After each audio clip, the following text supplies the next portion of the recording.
আসসালামু আলাইকুম বন্ধুরা, আশা করি আপনারা সবাই অনেক ভালো আছেন। কথা দিলাম আজকের এই গল্পটা আপনাদের কাছে অনেক ভালো লাগবে।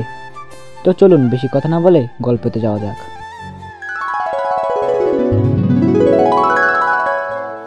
হুশ হওয়ার পর থেকে যাকে এতদিন বোনের নজরে দেখে এসেছি, সেই চাচাতো বোনকে আজ বিয়ে করেছি আমি। স্বপ্নেও ভাবিনি আমার জীবনে এমন একটা ভয়াবহ দিন আসবে। কবুল বলার সময় কষ্টে আমার বুকটা ফেটে যাচ্ছিল। আমার চাচাতো বোন রিমিকে বিয়ে করে যতটা না কষ্ট পেয়েছি, তার চেয়েও হাজার গুণ বেশি কষ্ট পেয়েছি নিজের ভালোবাসার মানুষকে ধোঁকা দিয়ে। হ্যাঁ, আমি আমার ভালোবাসার মানুষকে ধোঁকা দিয়েছি। যাকে দীর্ঘ 2 বছর ধরে ভালোবেসে আসছি, তাকে ছেড়ে আজ রিমির মতো একটা বাজে মেয়েকে বিয়ে করেছি, যে কিনা সম্পর্কে আমার চাচাতো বোন হয়। জানি না কোন পাপের শাস্তি আমি পাচ্ছি। আমি আমার খালাতো বোন আফিফাকে ভালোবাসি। তার সাথে আমার 2 বছরের ভালোবাসার সম্পর্ক। কিন্তু ঘন্টা 2 আগে আফিফাকে ছেড়ে আমার চাচাতো বোন রিমিকে বিয়ে করতে হয়েছে। যদিও বিয়েটা আমার ইচ্ছের বিরুদ্ধে দেওয়া হয়েছে, আমার এই বিয়েতে মত ছিল না। পরিবারের সম্মান বাঁচাতে আমাকে বলির পাঠা হতে হয়েছে। ফলস্বরূপ রিমির মতো জঘন্য একটা মেয়েকে নিজের জীবনসঙ্গিনী বানিয়েছি। এই মুহূর্তে আমি আর আফিফা ছাদে দাঁড়িয়ে আছি। আমরা দুজন ছাড়া ছাদে আর কেউ নেই। তাছাড়া এত রাতে ছাদে কেউ থাকারও কথা না। আফিফা আমার থেকে একটু দূরে ছাদের রেলিং ঘেঁষে দাঁড়িয়ে আছে। অন্যদিকে মুখ ঘুরিয়ে ফুপিয়ে ফুপিয়ে অনবরত কান্না করছে সে। এমন নির্জন পরিবেশে এর আগেও আমরা সময় কাটিয়েছি। সে সময় আফিফা আমার পাশে বসে বাহু জড়িয়ে ধরে কাঁধে মাথা রেখেছে। বিয়ের পর আমাদের টুনাটুনির সংসার কেমন হবে সেসব নিয়ে নানান কথা হয়েছে। নিয়ম করে সকাল বিকাল আমাদের রাগ মান অভিমান ঝগড়া হয়েছে, কিন্তু দিন শেষে এত কিছুর পরও আমরা আবার এক হয়েছি। একে অপরকে ভালোবেসেছি, কাছে পেতে চেয়েছি। কিন্তু আজ আমাদের মাঝে আকাশ পাতাল ব্যবধান, দূরত্বের অন্ত নেই। বাস্তবতার শিকলে আমাদের ভালোবাসা বাধা পড়েছে। চাইলেই আমরা আর আগের মতো হতে পারবো না। আমি আফিফার কাছে 2 কদম এগিয়ে গেলাম। কাঁধে হাত দিয়ে আফিফাকে আমার পানে ফিরাতে চাইলাম, কিন্তু ব্যর্থ হলাম। আফিফা ঝাটকা দিয়ে আমার হাত ছড়িয়ে দিল। তারপর রক্তহীন করা চোখে আমার দিকে তাকালো। চোখের ইশারায় বুঝিয়েছিল ফের এমনটা করলে পরিণাম ভয়াবহ হবে। আমি চুপ থাকলাম কিছুক্ষণ। আফিফা এখনও কান্না করেই যাচ্ছে। কাঁদতে কাঁদতে শরীর কেঁপে উঠেছে বারবার। অন্য সময় আফিফা কাঁদলে আমি তাকে জড়িয়ে ধরতাম, কপালে ভালোবাসার পরশ রেখে দিতাম। ব্যাস, সাথে সাথে তার কান্না বন্ধ হয়ে যেত। কিন্তু আজ সেসব করার সাহস পাচ্ছি না। কোথায় যেন সংকোচ কাজ করছে। একটা অদৃশ্য শক্তি আফিফার কাছে যেতে বাধা দিচ্ছে। এটা রিমির জন্য। রিমিকে বিয়ে করেছি বলেই কি আফিফার কাছে যেতে কুষ্ঠাবোধ করছি? তাহলে কি আমারও আফিফার ভালোবাসা এখানেই শেষ? আনমনে এসব ভাবছিলাম আর অশ্রুসিক্ত চোখে আফিফার দিকে তাকিয়েছিলাম। এভাবে আরো কিছুক্ষণ দাঁড়িয়ে থেকে আবার আফিফার কাছে এগিয়ে গেলাম। মনে সাহস জুগিয়ে আফিফাকে শক্ত করে জড়িয়ে ধরলাম। আচমকা জোরে ধরাতে আফিফা চমকে উঠল। সে নিজেকে ছাড়ানোর প্রাণপণের চেষ্টা করলো, কিন্তু আমার শক্তির সাথে পেরে উঠল না। এক সময় হাল ছেড়ে দিল সে। আমার বাহু ডোরে নিস্তেজ হয়ে গেল। আমি আফিফার কপালে চুমু দিয়ে মৃদু গলায় বললাম, আমি শুধু তোমাকে ভালোবাসি আফিফা, বিশ্বাস করো লক্ষ্মীটি। আফিফা কনুই দিয়ে আমার পেটে গুঁতো মারলো। তারপর আমার থেকে নিজেকে আবার ছাড়ানোর চেষ্টা করলো, কিন্তু এবারও ব্যর্থ হলো। দাঁতে দাঁত চাপা স্বরে বলল, ভালোবাসতে হবে না আমাকে। বিয়ে করেছ, যাও নিচের বউকে গিয়ে ভালোবাসো, তাকে প্রাণ ভরে আদর করো গিয়ে। আফিফার কথায় কষ্ট পেলাম খুব। এমন কঠিন কথা কিভাবে বলল সে, যাকে নিয়ে আমার এত স্বপ্ন? তাকে ছেড়ে অন্য একটা মেয়ের সাথে স্বপ্ন সাজাবো কিভাবে? কিভাবে স্বপ্নকে বাস্তবে রূপ দেব আমি? স্বপ্ন ভাঙার যন্ত্রণা যে কতটা দুর্বিষহ সেটা এখন বুঝতে পারছি। আমি আফিফাকে জোর করে আমার দিকে ঘোরালাম। মাথা নিচু করে আছে সে। সরু থুতনিটা বুকের সাথে এঁটে আছে একদম। আমি আফিফার থুতনিতে হাত দিয়ে চাঁদ বদন মুখখানি উপরে তুলে ধরলাম। কাজল কালো ডাঙর ডাঙর চোখ বেয়ে শ্রাবণের ধারা বইছে যেন। কেঁদে কেঁদে চোখ মুখ লাল করে ফেলেছে। আমি আলতো করে চোখের পানি মুছে দিলাম। আফিফা বাধা দিল না, চুপটি করে দাঁড়িয়ে রইল কেবল। আমি কণ্ঠে একরাশ অভিমান মিশিয়ে বললাম, তুমি এমনভাবে বলছো যেন আমি নিজের ইচ্ছায় বিয়েটা করেছি। তুমি তো সব জানো, নিজের চোখেই সব দেখেছো। এখানে আমার দোষটা কোথায় বলো তো? তোমার কোনো দোষ নেই, সব দোষ আমার। তোমাকে ভালোবাসাটাই আমার দোষ। এভাবে বলো না প্লিজ। তাহলে কি বলবো? বিয়ের শুভেচ্ছা জানাবো? ওকে মিস্টার শাহিন, আপনার বিবাহিত জীবন সুখের হোক। কংগ্রাচুলেশন। আফিফার কথা শুনে আর কিছু বলার ইচ্ছা হলো না। মুখ কালো করে অন্যদিকে তাকালাম। চোখের কোণায় আবার অশ্রু চলে এসেছে। আফিফা আবার বলে উঠল, বিয়ের সময় চুপ ছিলে কেন? বলতে পারোনি তুমি আমাকে ভালোবাসো, আমাকে বিয়ে করতে চাও? বলার সুযোগ পেলে তো বলবো। সবকিছু এত দ্রুত ঘটে গেল যে কিছুই করার ছিল না। তাছাড়া তুমিও তো কিছু বলনি, দাঁড়িয়ে দাঁড়িয়ে আমার বিয়ে দেখছিলে। ওহো, এখন সব তো সামার, তাই না? লজ্জা করলো না এসব বলতে? তোমার নিজের কোনো মুরদ নেই, আবার আমার উপর দোষ চাপাচ্ছ? তুমি কেমন পুরুষ, হ্যাঁ? গলা উঁচিয়ে চিৎকার করে বলল আফিফা। তার কণ্ঠে যেন আগুন ঝরছে। আমি একটু ঘাবড়ে গেলাম। দুপা পিছিয়ে জড়ানো কণ্ঠে বললাম, এখানে আমি কি করতে পারতাম বলতো? তুমি তো ভালো করেই জানো তোমাদের সাথে আমাদের সম্পর্ক ভালো না। আমি হাজার বললেও মা বাবা তোমাকে বাড়ির বউ বলে মেনে নেবে না। এখন না মেনে নিলেও পরে ঠিকই মেনে নিত। আর তুমি মন খারাপ করছো কেন? তোমার তো এখন খুশি হওয়ার কথা। মানে খুশি হব কেন? রিমের মতো সুন্দরী একটা বউ পেয়েছো তাই। সত্যি বলতে তোমার কপালটা খুব ভালো। লাকি কপাল যাকে বলে। তুমি এতদিন গাছেরটাও খেয়েছো, এখন তলারটাও খাবে, আবার গাছের গোড়া কেটে উপরে পানিও ঢালবে। এবার কিন্তু বাড়াবাড়ি হয়ে যাচ্ছে আফিফা। তুমি ভালো করে জানো এই বিয়েতে আমার মত ছিল না। আর তাছাড়া আমি শুধু তোমাকেই ভালোবাসি। ভালোবাসা থাকলো কই, সব তো অন্য কেউ দখল করে নিবে। আসলে সত্যি কথা হচ্ছে তুমি আমাকে ভালোবাসোনি। ভালোবাসলে অনেক আগেই পরিবারকে আমাদের বিষয়টা জানাতে। কতবার বলেছি খালামণি আর খালুজানকে আমাদের কথা জানাও, তারা না মানলে পালিয়ে যাব, একদিন ঠিকই তারা মেনে নেবে। কিন্তু তুমি সবসময় এড়িয়ে গেছো। তখন যদি আমার কথা শুনতে তাহলে এমন দিন আসতো না। কি আর করব, যাও বইয়ের সাথে গিয়ে বাসর করো। এক নাগারে কথাগুলো বলে আফিফা দীর্ঘশ্বাস ছাড়লো। আমি চুপ করে দাঁড়িয়ে রইলাম কেবল। আফিফা অবশ্য কথাগুলো মিথ্যা বলেনি। আমার ছোট্ট একটা ভুলের কারণে আজ এই অবস্থা। আমি যে আফিফাকে ভালোবাসি সেটা আমাদের পরিবারের কেউ জানে না। আফিফা আমাকে প্রায় বলতো যাতে আমাদের ভালোবাসার কথা পরিবারকে জানাই, কিন্তু আমি বলবো করে আর বলিনি। ভেবেছিলাম পড়ালেখা শেষ করে সবাইকে জানাবো, তারপর সবার অনুমতি নিয়ে ধুমধাম করে আফিফাকে বিয়ে করে ঘরে তুলবো, আর না হলে আফিফাকে নিয়ে পালিয়ে যাব। কিন্তু সেসবের কিছুই আর হলো না। তাছাড়া মা বাবাকে আফিফার কথা না বলায় আরও একটা কারণ আছে। আফিফার মার সাথে মানে খালামণির সাথে জমি নিয়ে আমাদের ঝামেলা চলছে। থানা পুলিশ পর্যন্ত গড়িয়েছে বিষয়টা। তাই ভয়ে আর মা বাবাকে কিছু বলার সাহস হয়নি। অবশ্য খালামণির জন্য আফিফার সাথে মা বাবার কোনো রেষারেষি নেই। মা বাবা আফিফাকে খুব ভালোবাসে, আবার খালামণিও আমাকে খুব ভালোবাসে। কিন্তু সমস্যা হচ্ছে মার সাথে খালামণির সম্পর্ক একেবারেই খারাপ। কেউ কারো নাম শুনতেই পারে না। আমি দুই বোনের শত্রুতা সিনেমাতেও দেখেছি, কিন্তু বাস্তব জীবনে যে এমন কঠিন শত্রুতা হয় তা জানা ছিল না। সত্যি বলতে আমার এখন খুব কাঁদতে ইচ্ছে করছে, কিন্তু আফিফার সামনে কাঁদতে পারছি না।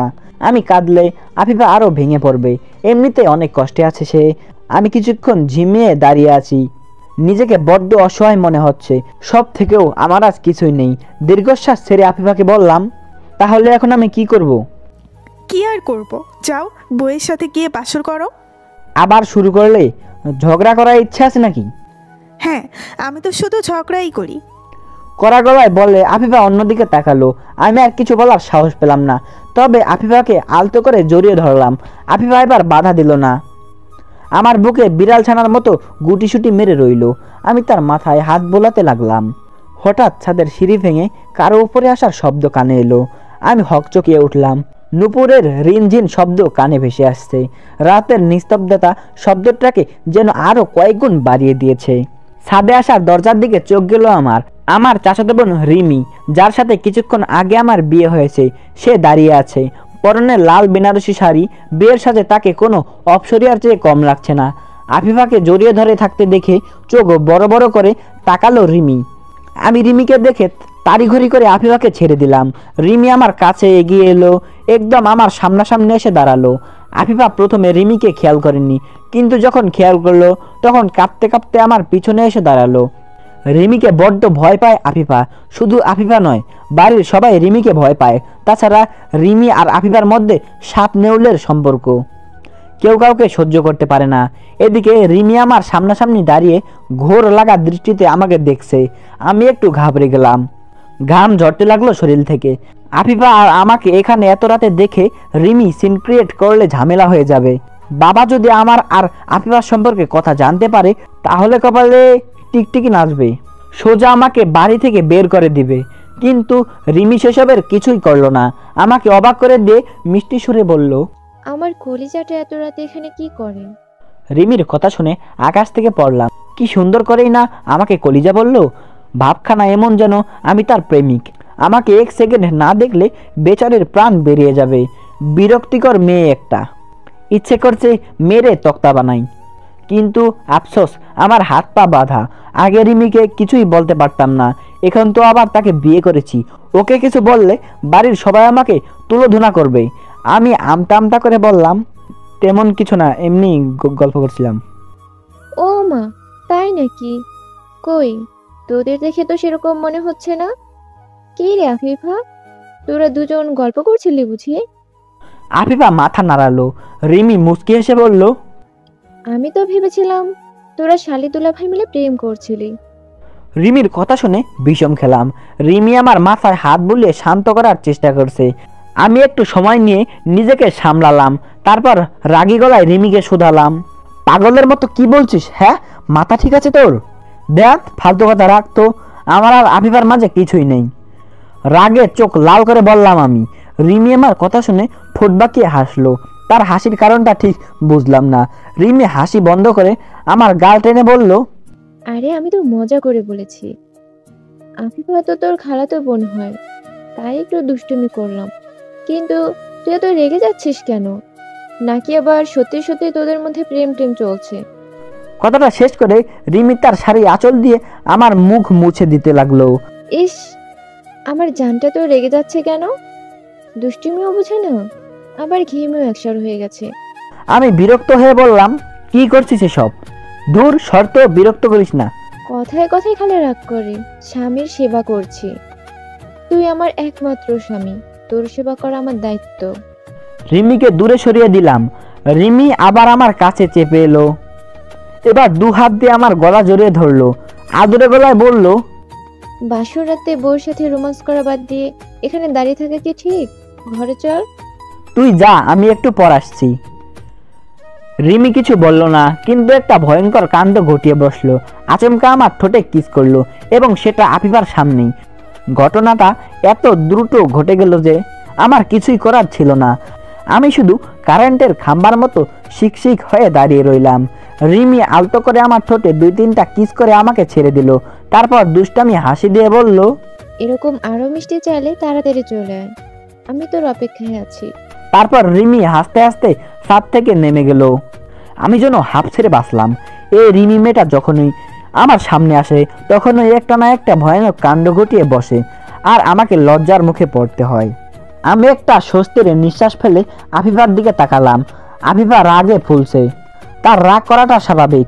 আমি হলে হয়তো এর চেয়েও বেশি রাগ করতাম। ভালোবাসার মানুষকে যদি অন্য কেউ কিস করে, জড়িয়ে ধরে, আলিঙ্গন করে, তাহলে রাগ করাটাই জায়েজ। আমি একটু চুপ থেকে আমতা আমতা করে বললাম, এখানে আমার কোনো দোষ নেই আফিফা। তুমি তো জানোই রিমি কেমন মেয়ে, 1 নাম্বারের লুচ্চা মেয়ে। আফিফা কিছু না বলে হুট করে আমাকে জড়িয়ে ধরলো। এই মেয়েটা হঠাৎ হঠাৎ আমাকে অবাক করে দেয়। তখন আর কিছুই বলার থাকে না আমার, কেবল চুপ করে থাকি।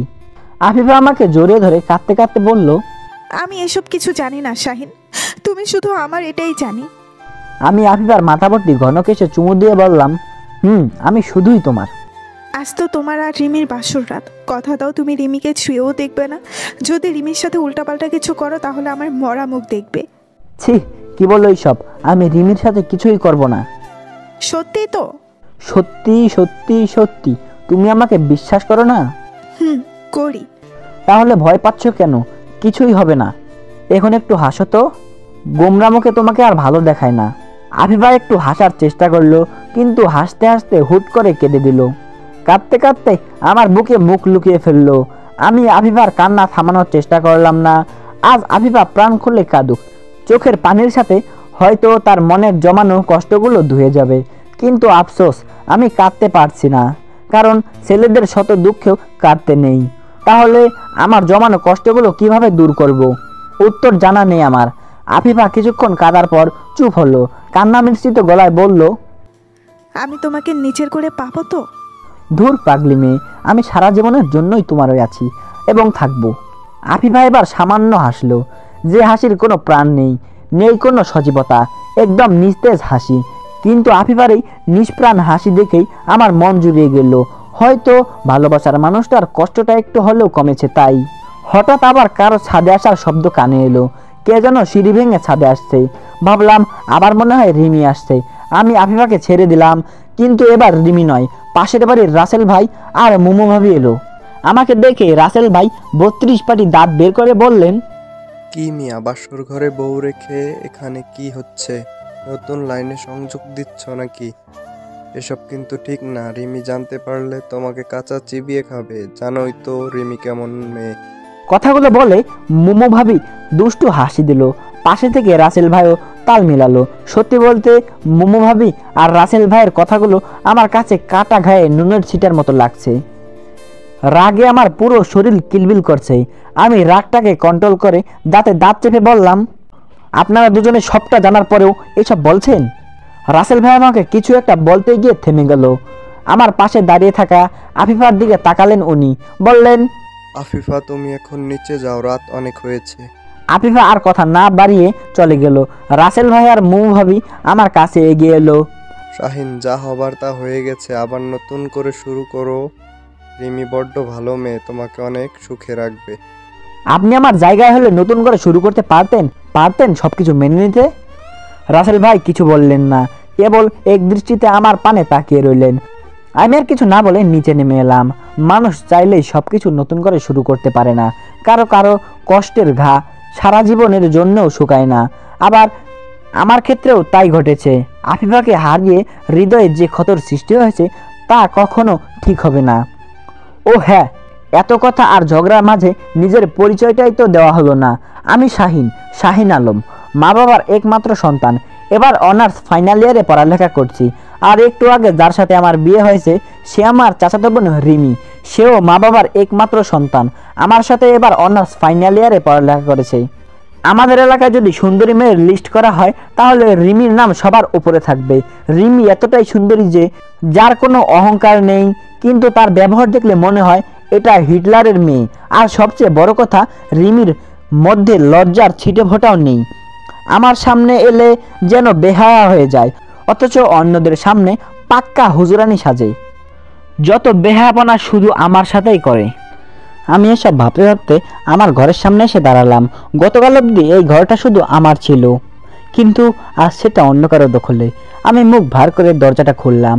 ঘরের ভিতরে ঢুকেই যা দেখলাম তাতে আমার চোখ কপালে উঠে গেল। জ্ঞান হারাবার মতো অবস্থা আমার। রিমি শুধু ব্লাউজ আর পেটিকোট পরে দাঁড়িয়ে আছে। বাসর ঘরে ঢুকে রিমির দিকে তাকাতেই চোখ কপালে উঠে গেল। ভূত দেখার মতো চমকে উঠলাম আমি। অবাক হয়ে জ্ঞান হারাবার মতো অবস্থা। রিমি শুধু ব্লাউজ আর পেটিকোট পরে দাঁড়িয়ে আছে। লজ্জায় আমার মরা মরা অবস্থা। রিমিকে এক নজর দেখেই অন্যদিকে দৃষ্টি সরিয়ে নিলাম। রিমি দুষ্টু হাসি দিয়ে কোমর দোলাচ্ছে, চোখ মুখ খুশিতে চকচক করছে তার। আমি অন্যদিকে তাকিয়ে দাঁতে দাঁত চেপে বললাম, তোর শাড়ি কই? শাড়ি খুলে এভাবে অর্ধলঙ্গ হয়ে দাঁড়িয়ে আছিস কেন? আজ আদরে আদরে ভরিয়ে দিব তোকে। তোকে আমার সবকিছু দেখাচ্ছি। তাছাড়া একটু পর তো নিজেই আমার শাড়ি খুলবি, তাই আগে থেকে সব খুলে রেখেছি, যাতে তোর সময় নষ্ট না হয়। এখন বেশি কথা না বলে তাড়াতাড়ি শুরু কর তো। অধৈর্য হয়ে তাগাদা দিল রিমি। আমাকে কাছে পাবার জন্য মরিয়া হয়ে উঠেছে যেন। আমি সবটা বোঝার পরেও না জানার ভান করে বললাম, কি শুরু করব? আমাকে আদর কর।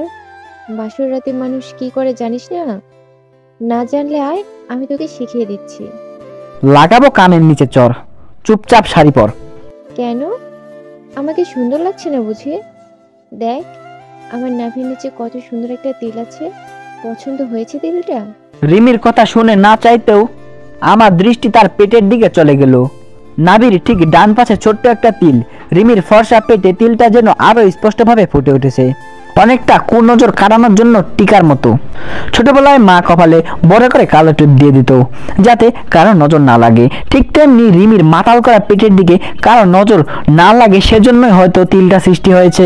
আমি খুব করে চাইছি রিমির তিলটার দিকে যাতে দৃষ্টি না যায়, কিন্তু ভেয়া দুইটা চোখ তা মানছে না। নিরুপায় হয়ে রিমির পেটের দিকে পলকহীনভাবে তাকিয়ে রইলাম। এমন মনে হচ্ছে কোনো এক অদৃশ্য শক্তি আমাকে রিমির রিমির কাছে টানছে। ঘোর কাটলো রিমির কথায়। আমি কিছু বললাম না। রিমি তার ঠোঁট জোড়া মৃদুভাবে কামড়ে বলল, আমার আরেকটা গোপন জায়গায় তিল আছে, দেখাবো? তোর মার খাওয়ার ইচ্ছা নাকি? শাড়ি পরতে বললাম না? নিজেকে সংবরণ করে রাগী গলায় শোধালাম আমি। রিমির কথাগুলো ধীরে ধীরে বাড়াবাড়ির পর্যায়ে চলে যাচ্ছে, কিন্তু আমার রাগ দেখে রিমি মনে হয় ভয় পাওয়ার বদলে মজা পেয়েছে। সে আমার কাছে এগিয়ে এলো, সরু আঙুল দিয়ে আমার সারা মুখে আলতো করে ছুঁয়ে বলল, ইস, আমার জামাইয়ের কত রাগ! দাঁড়া, তোর সমস্ত রাগ আজ ঠান্ডা করে দিব। কথাটা বলে রিমি আমার হাতটা টান দিয়ে ওর মসৃণ নরম পেটের উপর চেপে ধরলো। আমি যেন কারেন্টের শক খেলাম। হাত সরানোর চেষ্টা করেও সরাতে পারলাম না। রিমি আরো শক্ত করে হাতটা চেপে ধরলো, তারপর আরেকটা হাত টেনে নিয়ে তার সুডুল বুকের উপর রাখলো। আমি আবার পাথরের মতো শক্ত হয়ে গেলাম। আমার এক হাত রয়েছে রিমির মেদহীন মসৃণ পেটে, আর অন্য হাত রয়েছে রিমির বুকের উপর। রিমি দুষ্টু হাসি দিয়ে বলল, এখন কেমন লাগছে? রাগ কমেছে? এসব কি কি কি করছিস তুই? ছাড় আমাকে, ছাড়। ওহো, আগে একটা কিস কর। তোতলানো শুরু করলাম আমি। নিজেকে কেমন জানি দিশেহারা লাগছে। রিমির মাঝে হারিয়ে যাচ্ছি ক্ষণে ক্ষণে। পুরুষ মানুষকে আয়ত্তে রাখার কৌশল মেয়েরা ভালো করেই জানে। রিমিও তার ব্যতিক্রম নয়। সে আমার আরো কাছাকাছি চেপে এলো, আমার পায়ে ভর দিয়ে মুখটা আমার মুখের কাছাকাছি এনে ফিসফিস করে বলল, ওহো, আগে একটা কিস কর। রিমির কণ্ঠে মাদকতা আছে। আমাকে ঘায়েল করে নিমেষেই কেমন একটা ঘোরের মাঝে চলে যাই। হঠাৎ বাইরে বিকট শব্দে পটকার আওয়াজ কানে এলো। ঘর থেকে বেরিয়ে এলাম। রিমিকে ধাক্কা দিয়ে দূরে সরিয়ে দিলাম। রিমি বিছানার উপর গিয়ে পড়লো। আমি নিজেকে সামলে চোখ লাল করে কড়া গলায় বললাম, তুই এত নির্লজ্জ কেন? আমার সাথে এইসব কি শুরু করেছিস? হ্যাঁ, দাদি তোর নাড়ি কাটার সময় মুখে লজ্জা পানি দেয়নি নাকি? সেটা তোর না জানলেও চলবে। তাছাড়া স্বামীর কাছে লজ্জা কিসের? কি, কে তোর স্বামী? একটু আগে 3 বার কবুল বলে কে আমাকে বিয়ে করলো শুনি? আমি এই বিয়ে মানি না। বললেই হলো? শুধু তুই না, তোর 14 গোষ্ঠী সহ এই বিয়ে মানবে। জোর গলা করলেই মিথ্যাটা সত্যি হবে না। তুই ভালো করে জানিস আমাদের বিয়েটা কিভাবে হয়েছে। তো এখন কি করতে চাচ্ছিস তুই? সেটা পরে বলছি, আগে প্লিজ তোর শরীর ঢাক। না, আমি এভাবেই থাকবো। তাহলে থাক তুই, আমি চলে যাচ্ছি। তোর মতো বেহায়া মেয়ের সাথে এক ঘরে থাকা আমার পক্ষে সম্ভব নয়। কথাটা বলে আমি রুম থেকে বের হতে যাব, অমনি রিমি দরজার কাছে এসে আমাকে টেনে ধরলো। চোখ পাকিয়ে বলল, রুমের বাইরে এক পাও ফেলবি না। তুই বস, আমি শাড়ি পরে আসছি। তারপর রিমি বিছানার উপরে থাকা শাড়িটা নিয়ে ওয়াশরুমে চলে গেল। আমি সোফায় বসে গা এলিয়ে দিলাম। চিন্তা করছি কিভাবে রিমির থেকে মুক্তি পাওয়া যাবে। এই মেয়ের সাথে থাকা আমার পক্ষে অসম্ভব, একেবারেই অসম্ভব। বিয়ের প্রথম রাতেই যা শুরু করেছে তাতে বাকি দিন তো পরেই আছে। তাছাড়া আমি আফিফাকে ভালোবাসি, তাই আফিফার জন্য হলেও রিমির থেকে আলাদা হতে হবে। আমি আফিফাকে নতুন করে আবার কষ্ট দিতে চাই না। এমনিতে বেচারিকে অনেক কষ্ট দিয়ে ফেলেছি। তবে আমি একটা হিসাব মেলাতে পারছি না। রিমি এত সহজে বিয়েটা মেনে নিল কেন? সে তো বিয়েই করতে চাচ্ছিল না। তাহলে আমার সাথে বিয়ে হতে তার মাঝে অশান্তির কোনো চিহ্ন নেই কেন? বরং মনে হয় রিমি খুবই খুশি। আমি বসে বসে এইসব ভাবছিলাম, তখন দেখি রিমি গায়ে শাড়ি জড়িয়ে ওয়াশরুম থেকে বের হলো। কিন্তু শাড়িটা এমনভাবে পরেছে যে শরীরে সবকিছু আগের মতোই দেখা যাচ্ছে। শাড়িটা কোনো রকম গায়ে পেঁচিয়ে চলে এসেছে। আমি চোখ কপালে তুলে বললাম, এভাবে শাড়ি পরেছিস কেন? একা একা পড়তে পারছি না, তুই একটু হেল্প কর তো। আমি কিভাবে হেল্প করব? আমি শাড়ি পরাতে পারি না।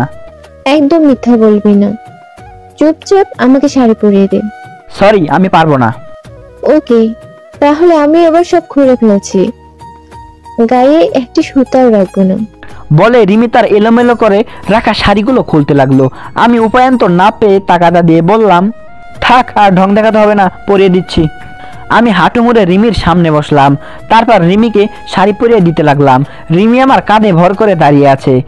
অনেক শখ ছিল বিয়ের পর আফিফাকে প্রতিদিন নিজের হাতে শাড়ি পরিয়ে দেব। তাই পাশের বাড়ির মোমো ভাবির থেকে 10 দিন প্রশিক্ষণ নেওয়ার পর শাড়ি পরানো শিখেছি। কিন্তু কোনোদিনও ভাবিনি আফিফার বদলে রিমিকে শাড়ি পরাতে হবে। জানলে শাড়ি পরানো শেখা তো দূরের কথা, শাড়ি ছুঁয়েও দেখতাম না। পুরা কপাল আমার। শাড়ি পরানো শেষে রিমির হাতে শাড়ির কুচি দিয়ে বললাম, নে গুজে দে। পারবো না। তুই গুজে দে। এটাও পারিস না? তাহলে পারিসটা কি শুনি? সবকিছুই পারি, কিন্তু তুই থাকতে আমি কেন করব? আমি আর কথা বাড়ালাম না। রিমির সাথে তর্ক করার সাধ্য আমার নেই, তাই শাড়ির কুচিগুলো রিমির নাভির নিচে গুজে দিলাম। আমার স্পর্শ পেয়ে রিমি চোখ বন্ধ করে ফেললো, দু হাত দিয়ে আমার পিঠ খামচে ধরলো। তারপর কিছু সময় আমার দিকে তাকিয়ে থেকে নতুন বউয়ের মতো লম্বা ঘোমটা দিয়ে বিছানার উপর বসলো। আমার সেদিকে কোনো ভাবান্তর নেই। আমি সোফায় চুপচাপ বসে আছি।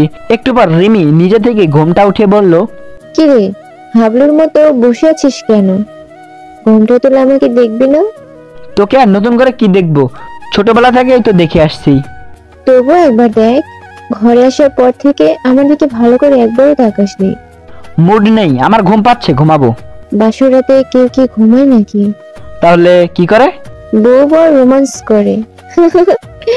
আয় আমরাও একটু রোমান্স করি। লাথি খাওয়ার ইচ্ছা আছে নাকি? আর একবার এসব কথা বললে লাথি দিয়ে ঘর থেকে বের করে দেব। যত সব আজে বাজে কথাবার্তা।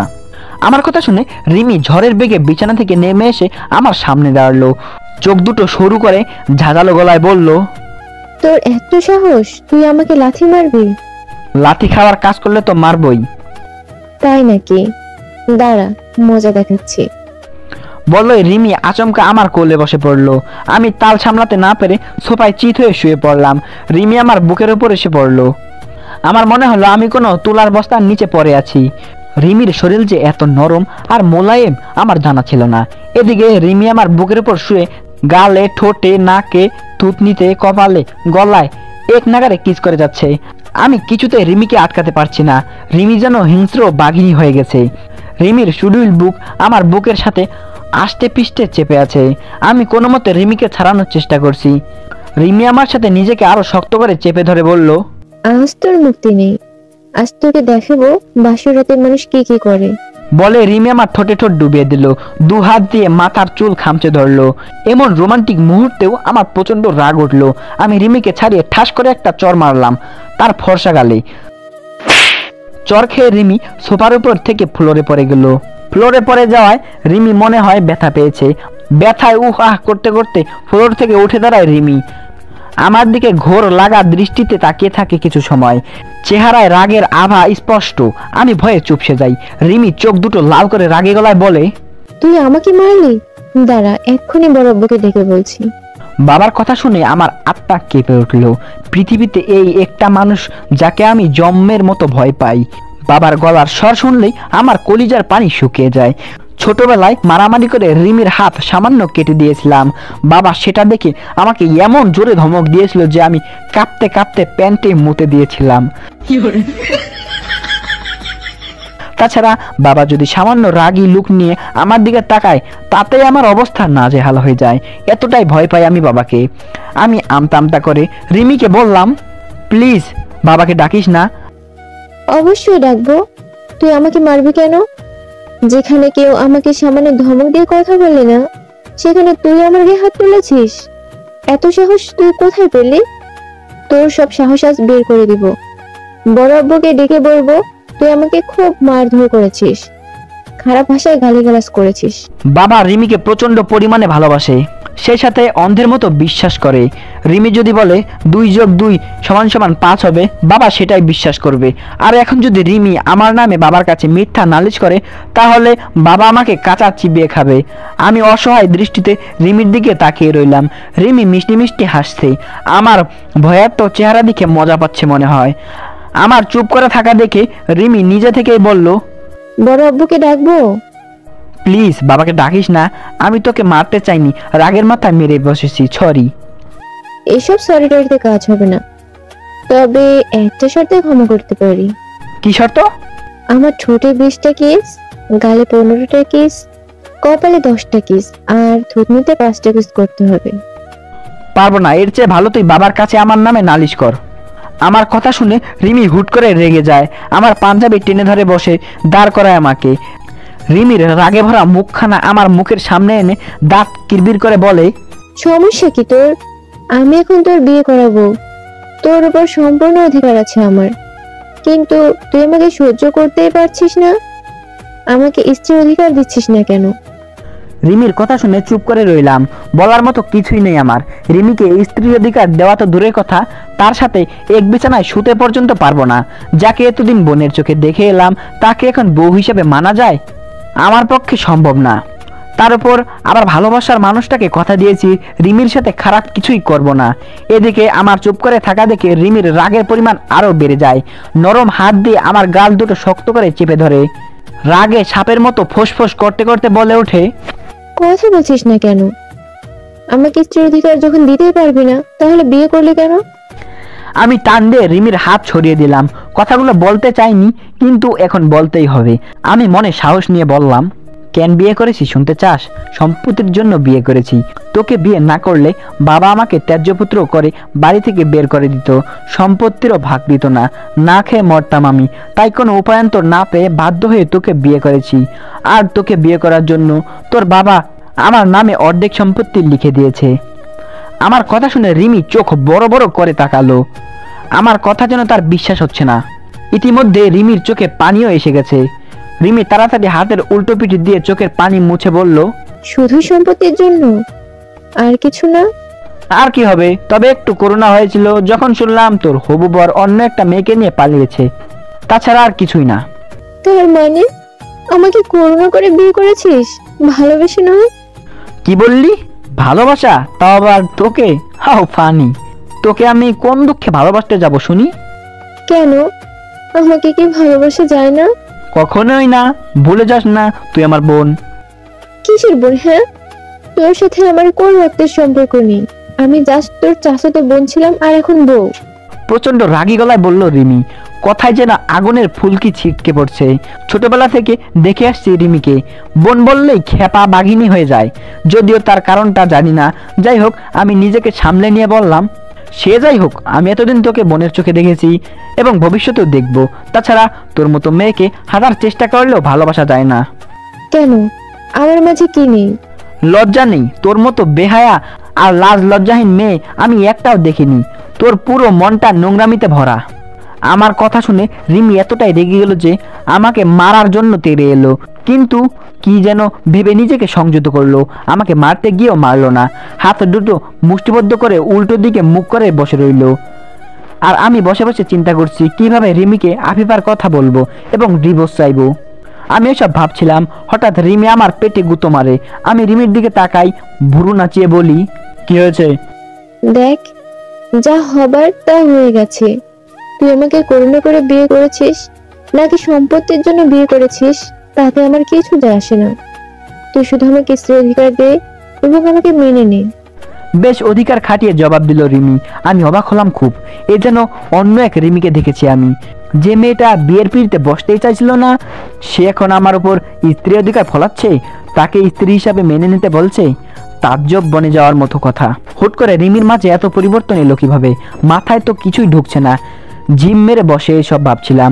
রিমি আমার দিকে টকটক করে চেয়ে আছে। আমার কোনো উত্তর না পেয়ে জোরে হাতে চিমটি কাটলো। আমি আউচ বলে চেঁচিয়ে উঠলাম।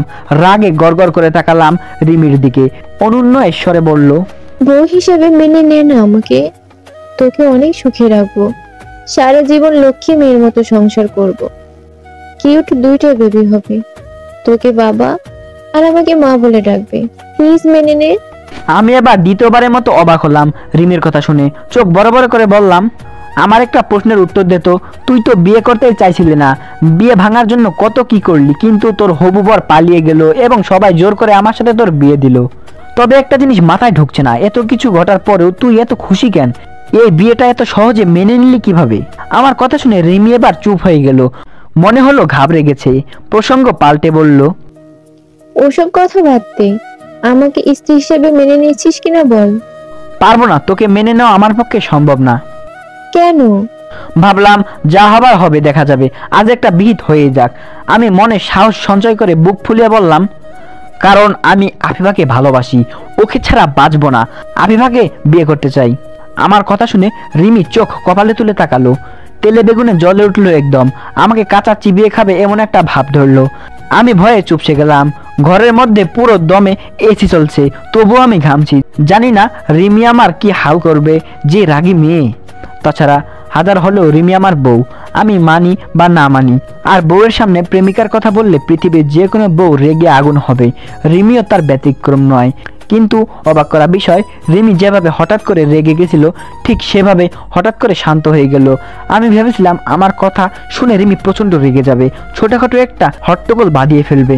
রিমির একমাত্র শত্রুকে ভালোবাসি আমি, এটা মেনে নেওয়া হয়তো তার পক্ষে সম্ভব হবে না, কিন্তু কিসের কি, রিমি আমাকে অবাক করে দিয়ে একদম স্বাভাবিকভাবে বসে আছে, চোখ পিটপিট করে আমাকে দেখছে, ভাবখানা এমন যেন আমার কথা রিমির কানে পৌঁছায়নি। আমি এবার একটু জোরেই বললাম, শুনতে পেয়েছিস আমার কথা? আমি আফিফাকে ভালোবাসি, ওর সাথে আমার 2 বছরের সম্পর্ক। রিমি আমার দিকে শান্ত চোখে তাকালো, তার মার্বেল সাইজের চোখ দুটো সরু করে বলল, বারবার বলা লাগবে না, আমি আগে থেকেই জানি। রিমির কথা শুনে এবার আকাশ থেকে পড়লাম, আমি নড়ে চড়ে বসলাম। এমন মনে হলো আমি ভুল শুনেছি। রিমি আমার আর আফিফার ব্যাপারে সব জানে কিভাবে? আমি তাগাদা দিয়ে বলি, কবে থেকে জানিস? তোদের রিলেশনের শুরু থেকেই। তোরা একসাথে কোথায় কোথায় ঘুরেছিস, কখন কি করেছিস, কোন রেস্টুরেন্টে খেয়েছিস, কবে বিয়ে করবি, হানিমুনে কোথায় যাবি, বিয়ের পর কয়টা বেবি নিবি, আরো অনেক কিছু। ইনফ্যাক্ট একটু আগে ছাদে তোরা কি কথা বলেছিস সেসবও জানি। রিমির কথা শুনে কি বলবো ভেবে পেলাম না। রিমি যে আমার সম্পর্কে তলে তলে এত কিছু জানে তা আমার ধারণার বাইরে ছিল। আমি দাঁতে দাঁত চেপে অবাক করায় বললাম, তুই যখন আগে থেকে আমার আর আফিফার ব্যাপারে সবটা জানিস তাহলে আমার সাথে বিয়ে বসতে রাজি হলি কেন? তুই অন্তত বিয়েটা ক্যান্সেল করতে পারতি।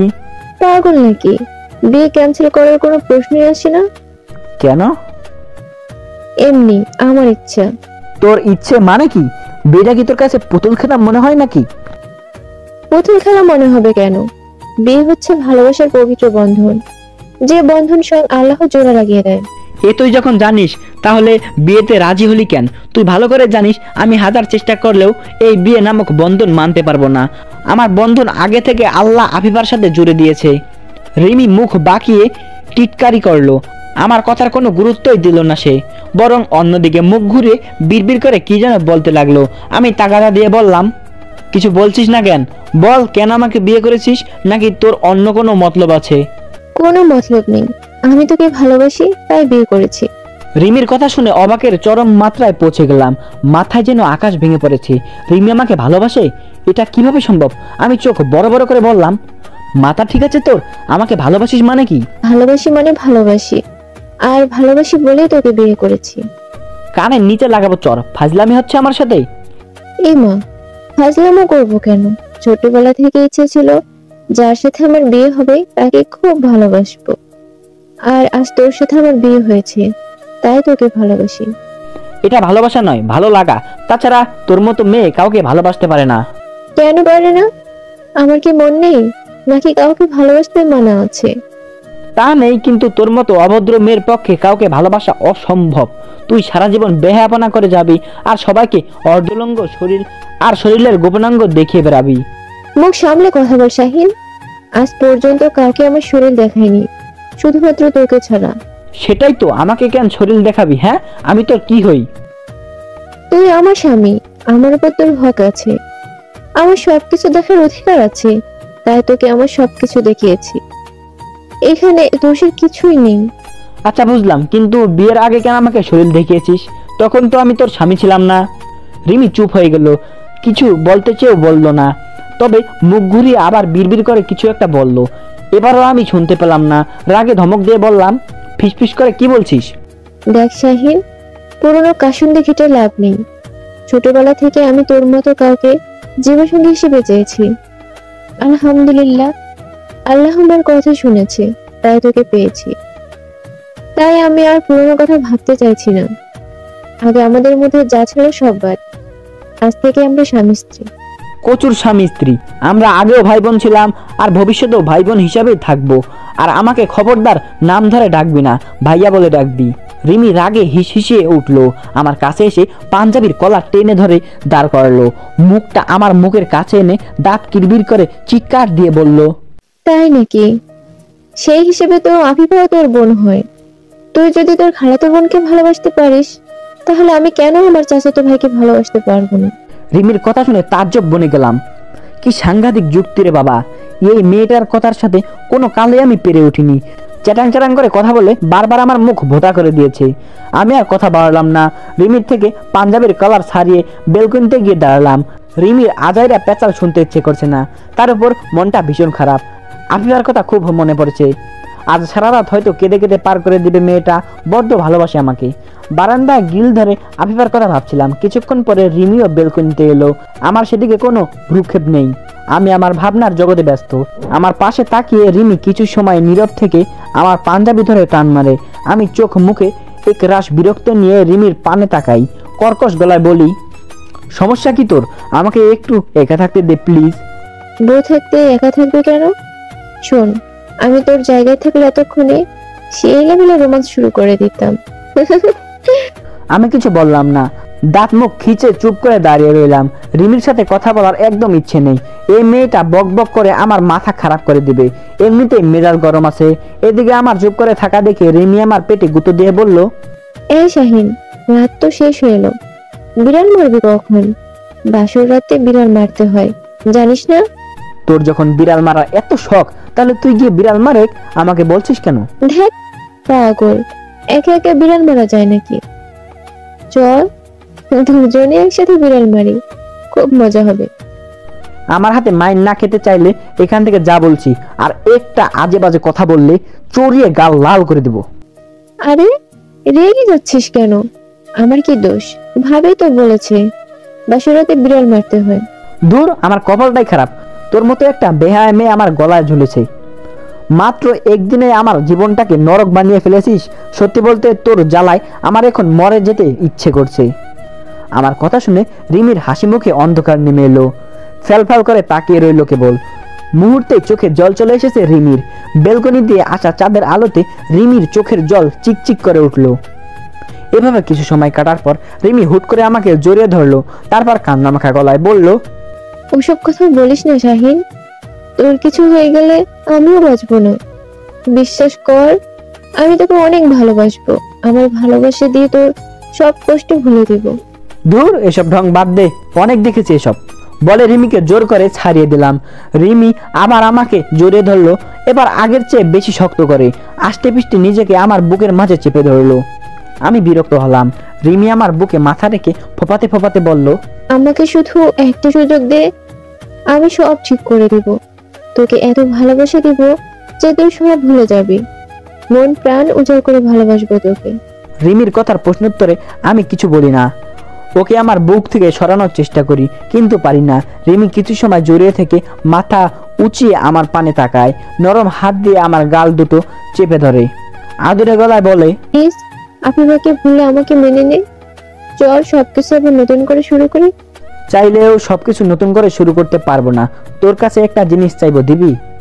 বল কি জিনিস? আমাকে ডিভোর্স দিয়ে দে, আমি তোর থেকে মুক্তি চাই। আমার কথা শোনা মাত্রই রিমি আমাকে ছেড়ে দেয়। রিমির কান্না ভেজা ঈষৎ গোলাপি চেহারাটা হঠাৎ করে লাল হয়ে যায়। ইতিমধ্যেই রিমির কান্নাও থেমে যায় এবং চোখ মুখ শক্ত করে আমার দিকে চেয়ে আছে, ঠিক যেমন করে কোনো ক্ষুধার্ত প্রাণী তার শিকারের দিকে তাকিয়ে থাকে। রিমির ভাবসাব দেখে মনে হচ্ছে আমাকে লবণ মরিচ ছাড়াই গিলে খাবে। আমি এসব ভাবছিলাম, হঠাৎ রিমি আমার পাঞ্জাবি ধরে টানতে টানতে ঘরে নিয়ে আসে। তারপর ধাক্কা দিয়ে আমাকে বিছানায় ফেলে দেয় এবং আমার বুকের উপর চড়ে বসে। তারপর দুই হাত দিয়ে শক্ত করে আমার গলা চেপে ধরে। আমার নিঃশ্বাস বন্ধ হয়ে আসে। রিমির কাছে ডিভোর্স চাওয়াতে সে এতটা রেগে যাবে ভাবিনি। রাগে অগ্নিশর্মা হয়ে তীক্ষ্ণ দৃষ্টিতে আমাকে দেখছে, যেমন করে কোনো ক্ষুধার্ত প্রাণী তার শিকারের দিকে তাকিয়ে থাকে। আমার নিঃশ্বাস বন্ধ হয়ে আসে। আমি চাপা স্বরে বলি, রিমি, আমার খুব কষ্ট হচ্ছে, ছাড় আমাকে। কষ্ট তো আমারও হচ্ছে, তার কি হবে? আমি আর কিছু বলতে পারি না। চোখ বন্ধ করে শ্বাস নেওয়ার চেষ্টা করি। রিমি আমার গলা ছেড়ে চুল টেনে ধরে আমার মাথা টেনে তুলে রিমির মুখ বরাবর নিয়ে আসে।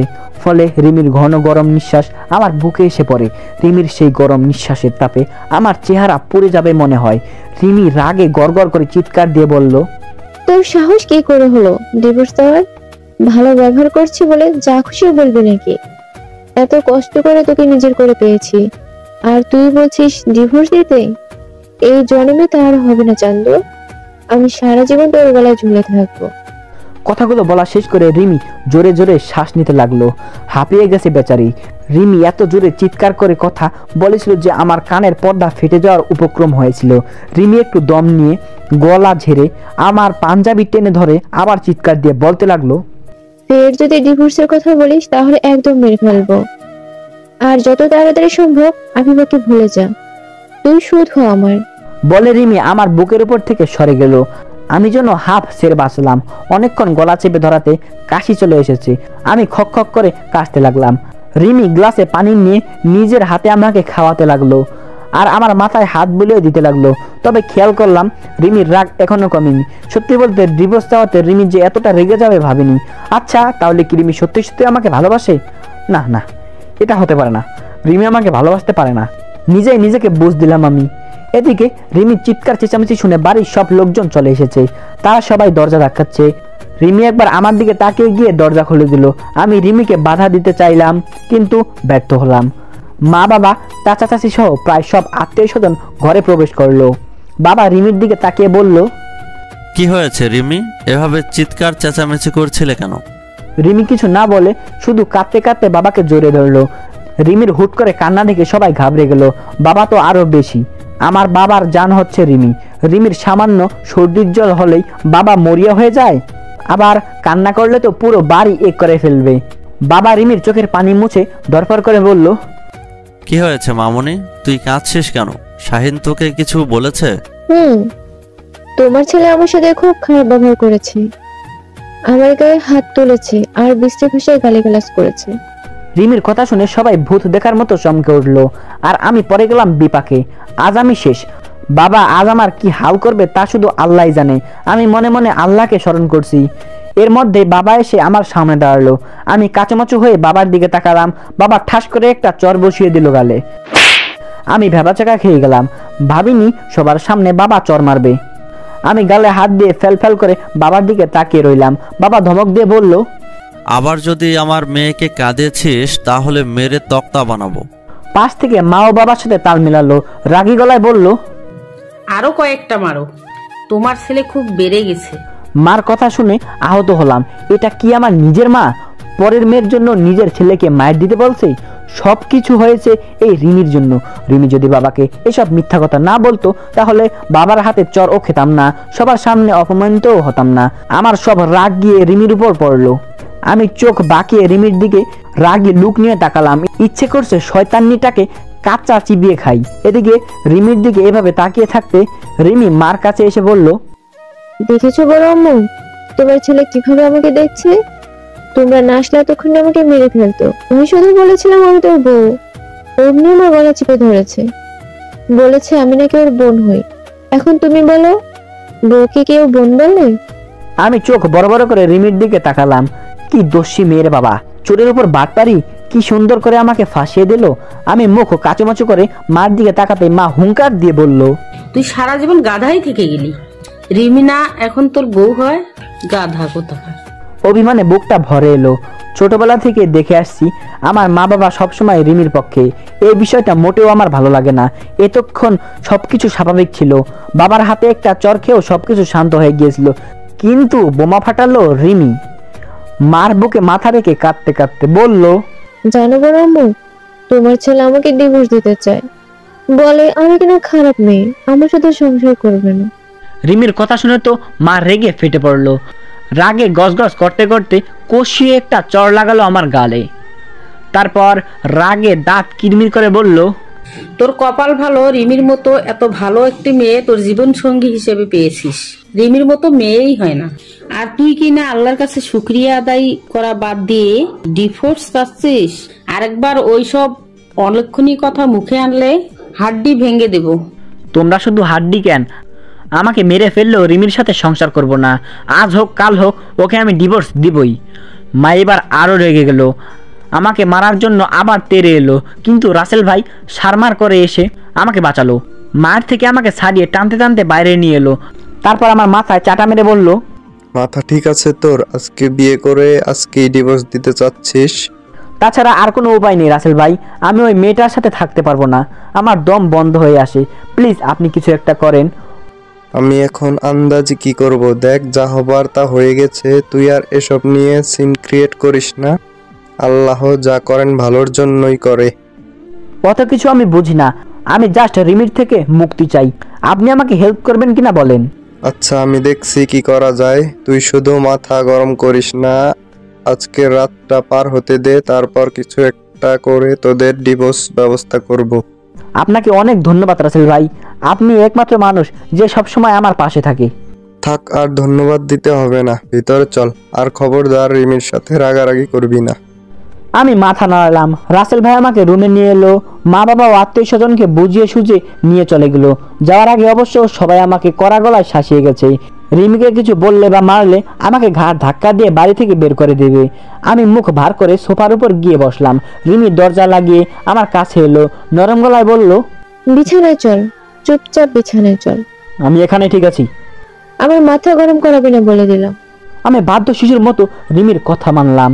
চুপচাপ বিছানায় গিয়ে বসলাম। রিমি আমার সামনে এসে দাঁড়ালো, মুচকি হাসি দিয়ে বলল, উঠে দাঁড়া। এখন আবার কি হলো? এখন কি ফ্লোরে বসতে হবে নাকি? আরে না, উঠে দাঁড়া, আমি সালাম করব। হুট করে সালাম করবি কেন? ঢং দেখলে বাঁচি না, দূরে যা তো। আরে খেতা না, এটা ভালোবাসা, একদিন ঠিকই লাগবে। আমার উপর রাগ করেছিস? চোটটা খুব লেগেছে তাই না? প্লিজ রাগ করিস না। তুই রেগে থাকলে আমার কিছু ভালো লাগে না। আসলে ডিভোর্সের কথা বলাতে মাথা গরম হয়ে গিয়েছিল, তাই বড় আব্বু আর বড় আম্মুকে বলে তোকে মার খেয়েছি। প্লিজ লক্ষ্মীটি, আমাকে ক্ষমা করে দে। জানিস তো আমি তোকে কত ভালোবাসি। তুই আমার কলিজা। আমার জানটারে তো রাগ কেন? আসো একটু আদর করে দিই। ইস, আমার বছর শ্বশুরটা চর মেরে গালটা একেবারে লাল করে দিয়েছে। খুব ব্যথা করছে তাই না শোনো? দাঁড়া, আদর দিয়ে ব্যথা কমিয়ে নিচ্ছি। দূরে যা তো। এভাবে বলিস না প্লিজ। আমি তোকে ভালোবাসি, তাই তোকে কাছে পেতে চাইছি। ভালোবাসার মানুষকে তো সবাই কাছে পেতে চায়। তোর ভালোবাসা তোর কাছেই রাখ, আমার লাগবে না। রিমির কথা শুনে মুখ ঝামটা দিলাম। ওর এসব সস্তা ভালোবাসা নাকি আমার লাগবে? আমার ভালোবাসার মানুষের অভাব আছে নাকি? আমাকে শুধু আফিফা ভালোবাসলেই চলবে, আর কারো ভালোবাসার দরকার নেই। আর মনে এসব ভাবতে ভাবতে বিছানায় শুলাম। খুব ক্লান্ত লাগছে, সারাদিন অনেক ধকল গেছে, আজ প্রচন্ড ঘুম ধরেছে। আমি চোখ বুজে ঘুমানোর চেষ্টা করছি, কিন্তু রিমির সেটাও সহ্য হলো না। আমাকে টেনে শোয়ার থেকে উঠিয়ে বসালো। কি হয়েছে, ঘুমাতেও দিবি না নাকি? কথাটা বলে আমি আবার চিত হয়ে শুয়ে পড়লাম। এবার রিমিও আমার বুকের উপর এসে শুয়ে পড়লো। আমি বাধা দিলাম না, কিন্তু রিমি আমার শরীর আঁকড়ে ধরলো। তারপর আমার লোমশ বুকে একটা চুমু দিয়ে রিমি আমার বুকের উপর শুয়ে আমার গালে ঠোঁটে চুমু দিতে লাগলো। তারপর আস্তে আস্তে আমার গলার কাছে এসে ঠোঁট থামালো। আমার মাথার চুল আঁকড়ে ধরে গলায় মৃদুভাবে কামড় দিতে লাগলো। তারপর আবার গলা ছেড়ে আমার ঠোঁটের কাছে ঠোঁট নিয়ে গেল। এদিকে আমার অবস্থাও নাজেহাল। রিমির প্রতিটি ছোঁয়ায় আমার শরীর বারবার কেঁপে উঠছে। এমন মনে হচ্ছে রিমির ছোঁয়ায় জাদু আছে, যেটা আমাকে ক্রমশই তার কাছে টানছে। তাছাড়া আমি আর কতই নিজেকে আটকাবো? এমন মুহূর্তে নিজেকে আটকানো বড়ই কঠিন ব্যাপার। তবুও অনেক কষ্টে নিজেকে আয়ত্তে রাখলাম। রিমি আমার গলা ছেড়ে যখন ঠোঁটে কিস করতে যাবে, আমি কাঁপা কাঁপা হাতে তাকে আটকালাম। রিমি ভুরুকুচকে বিরক্তি নিয়ে আমার দিকে তাকালো। আমি কাঁপা কাঁপা গলায় বললাম, এখানে সব না করলেই নয়। আচ্ছা, তোর কাছে কি শারীরিক চাহিদা মেটানোই সবকিছু? যদি তাই হয় তাহলে কাপড় খোল, তুই যা বলবি আমি তাই করব। কিন্তু আমার থেকে বিন্দু পরিমাণ ভালোবাসা পাবি না। কিন্তু আমি চাই না, আর তোকে ভালোবাসিও না। প্লিজ আমাকে বিরক্ত করিস না, শান্তিমতো একটু ঘুমাতে দে, আমি খুব ক্লান্ত। ঠিক আছে ঘুমা, আমি আর কিচ্ছু করবো না, শুধু তোর উপর মাথা রেখে শুয়ে থাকবো। না, আমার বুকের উপর থেকে মাথা সরা, এসব ঢং আমার ভালো লাগে না। আমি জোর করে রিমিকে আমার বুকের উপর থেকে সরিয়ে দেই। তারপর আমাদের মাঝে কোলবালিশটা রেখে দেই। এতে রিমি প্রচন্ড চেতে যায়, দাঁত কিরমির করে বলে, মাঝখানে কোলবালিশ রাখলে কেন? তো দর্শক বন্ধুরা, চলুন আমরা এখন চলে যাই ফ্ল্যাশব্যাকে। দেখা যাক কিছুদিন আগে আমাদের মধ্যে কি হয়েছিল।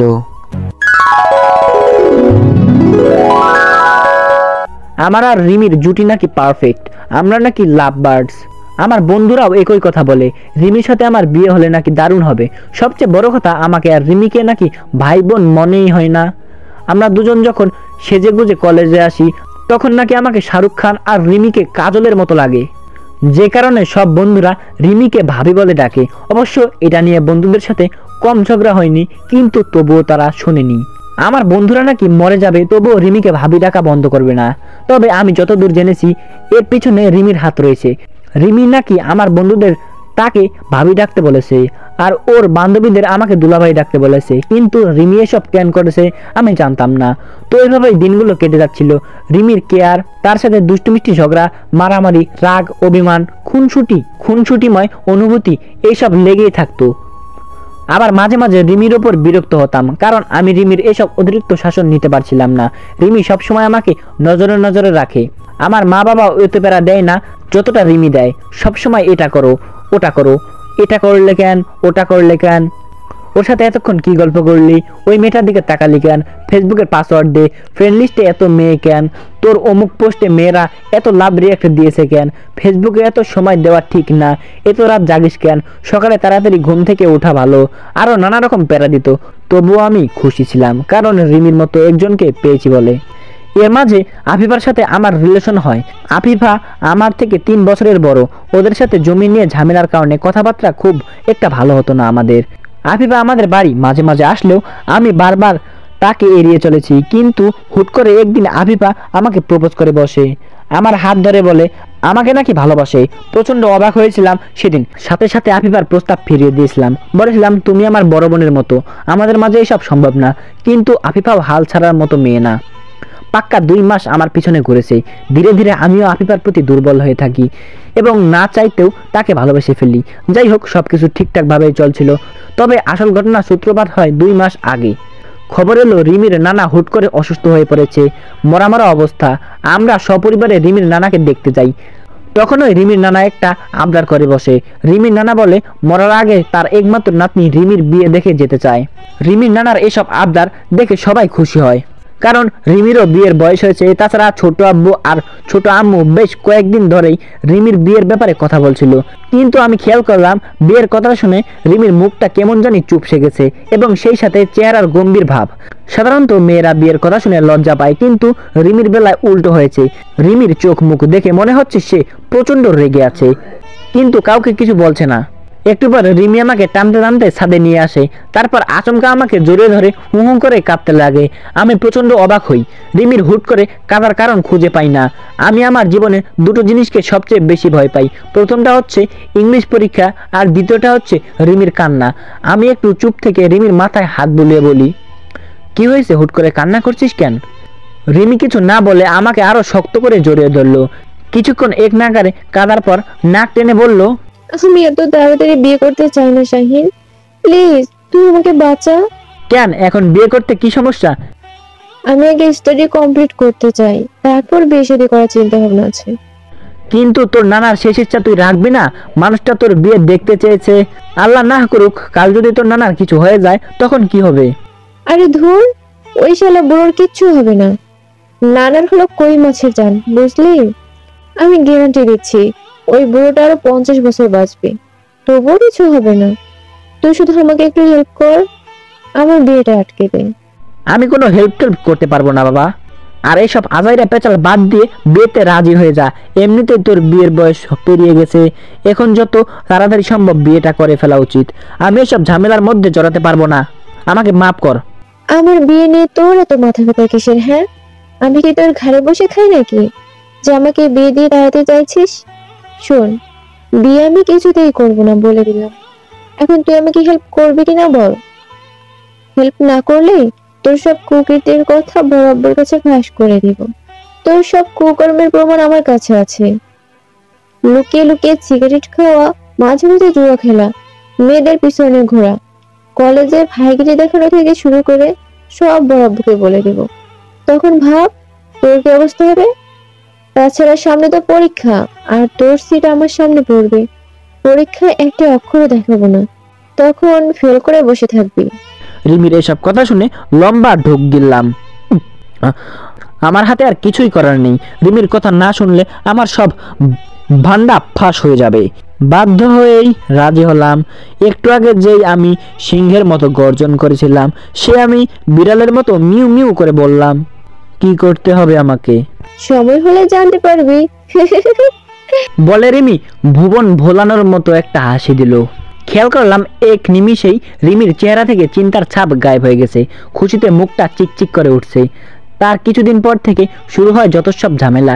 রিমির বাবা মানে ছোট আব্বু রিমির জন্য পাত্র দেখা শুরু করে, আর এদিকে রিমিও বিয়ের ভাঙার জন্য আমাকে নিয়ে তৈরি হয়ে থাকে। ছোট আব্বু রিমির জন্য যতগুলো সম্বন্ধ আনতো, আমি আর রিমি মিলে সব ভেঙে দিতাম। পাত্রপক্ষ আমাদের বাড়িতে আসার আগের দিনই আমরা পাত্রের বাড়িতে হাজির হয়ে যেতাম, সাথে করে পাশের বাড়ির মৌভাবির 1 বছরের বাচ্চাকেও নিয়ে যেতাম। তারপরে রিমুর হবুবরের সামনে গিয়ে রিমির শেখানো কথাগুলো রিপিট টেলিকাস্ট করতাম, বলতাম, রিমি আর আমার বহুদিনের প্রেমের সম্পর্ক, আমরা গোপনে বিয়ে করেছি। তারপর বাচ্চাকে দেখিয়ে বলতাম, এটা আমাদের সন্তান। আমরা এখনো ভয়ে পরিবারকে কিছুই বলতে পারিনি।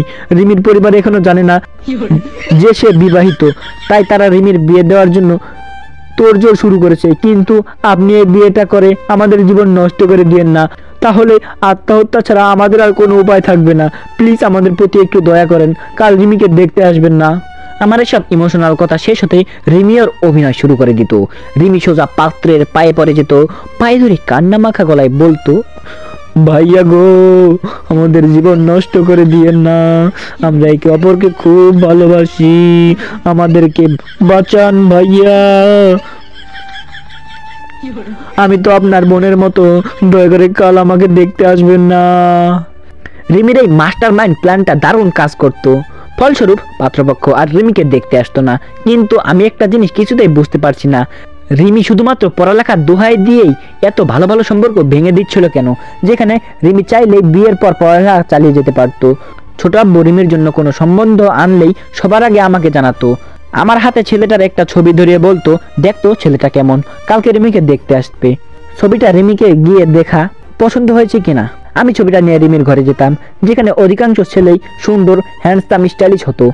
সোজা কথায় একটা মেয়ের ছেলেটাকে পছন্দ হওয়ার জন্য যা যা থাকার দরকার তার সবকিছুই ছেলেটার মাঝে থাকতো। সবচেয়ে বড় কথা, অধিকাংশ ছেলেই সরকারি চাকরিজীবী থাকতো, নতুবা বড় কোনো ব্যবসায়ী। কিন্তু আশ্চর্যের বিষয় হলো, রিমি এসবের কিছুই ধার ধারতো না। আমার হাতে কোনো ছেলের ছবি দেখলেই সে রেগে কুটি কুটি হতো, রাগে ছবিটা ছিঁড়ে ফালা করতো। আমি হেসে বলতাম, ছেলে সরকারি চাকরি করে, বিয়েটা করে নে। রিমি আরো রেগে যেত, রাগে সাপের মতো ফোনা তুলে হিসিয়ে বলতো, আমার সরকারি চাকরিওয়ালা স্বামী লাগবে না, আমি তোর মতো সাধারণ কাউকে স্বামী হিসেবে পেতে চাই, যার কাছে আমি সবকিছু হব। ছেলেটা দেখতে তো খুব সুন্দর, হ্যান্ডসাম, তারপরেও তোর পছন্দ হচ্ছে না?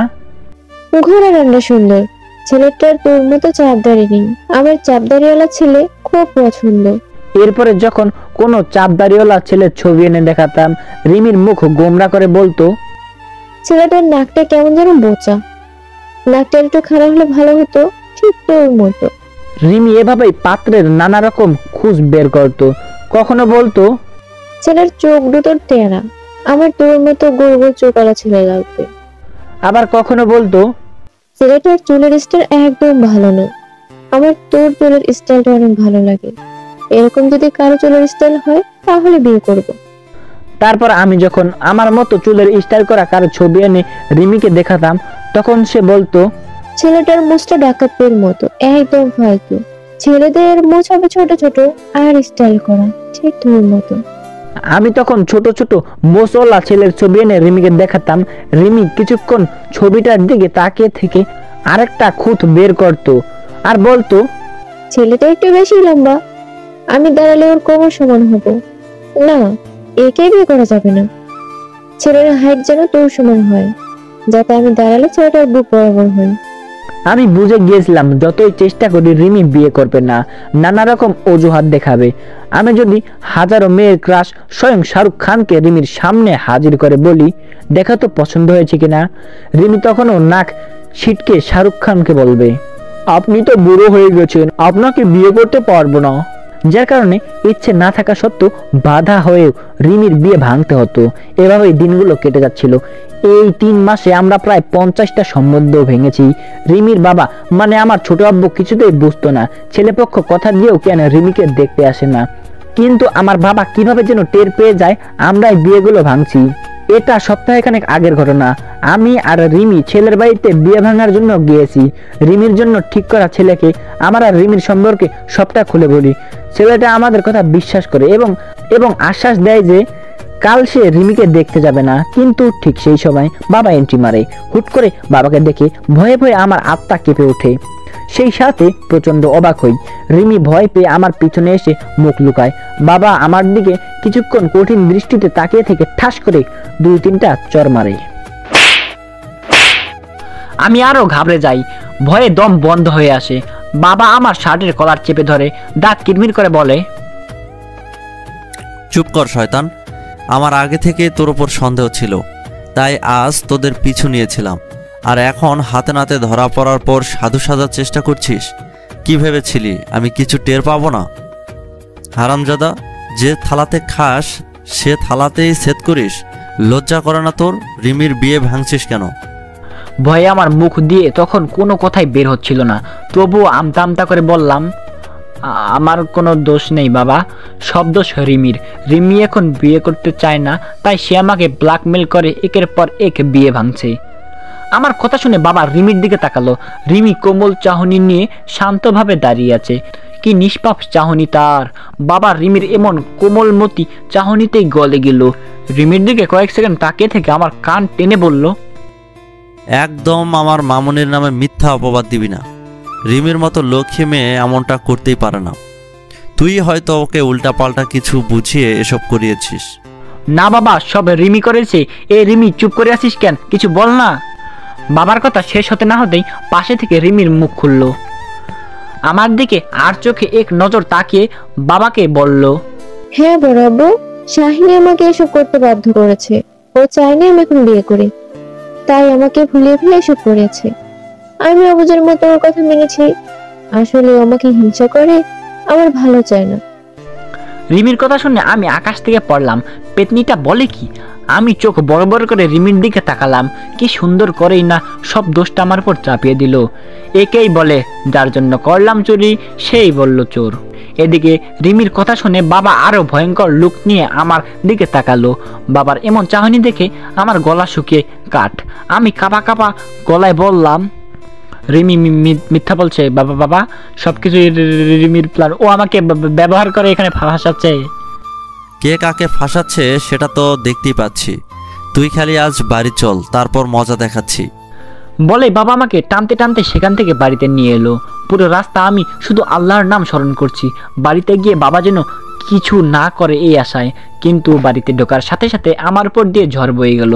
বাবা বাড়ির সবাইকে ডেকে জড়ো করে বলল, আমি এতদিন ধরে রিমির বিয়ে ভাঙছি। সব শুনে মাও আমাকে কয়েকটা উত্তম মাধ্যম দিল, তবে ছোট আব্বু আর ছোট আম্মু কিছু বলল না। মায়ের খেয়ে মুখ গোমরা করে ঘরে চলে আসলাম।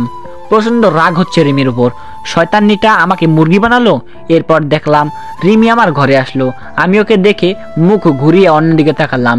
রিমি আমার পাশে এসে বসলো, তারপর আমার মুখটা আলতো করে ধরে তার দিকে ফিরালো। মিষ্টি এসে বলল, রাগ করেছিস?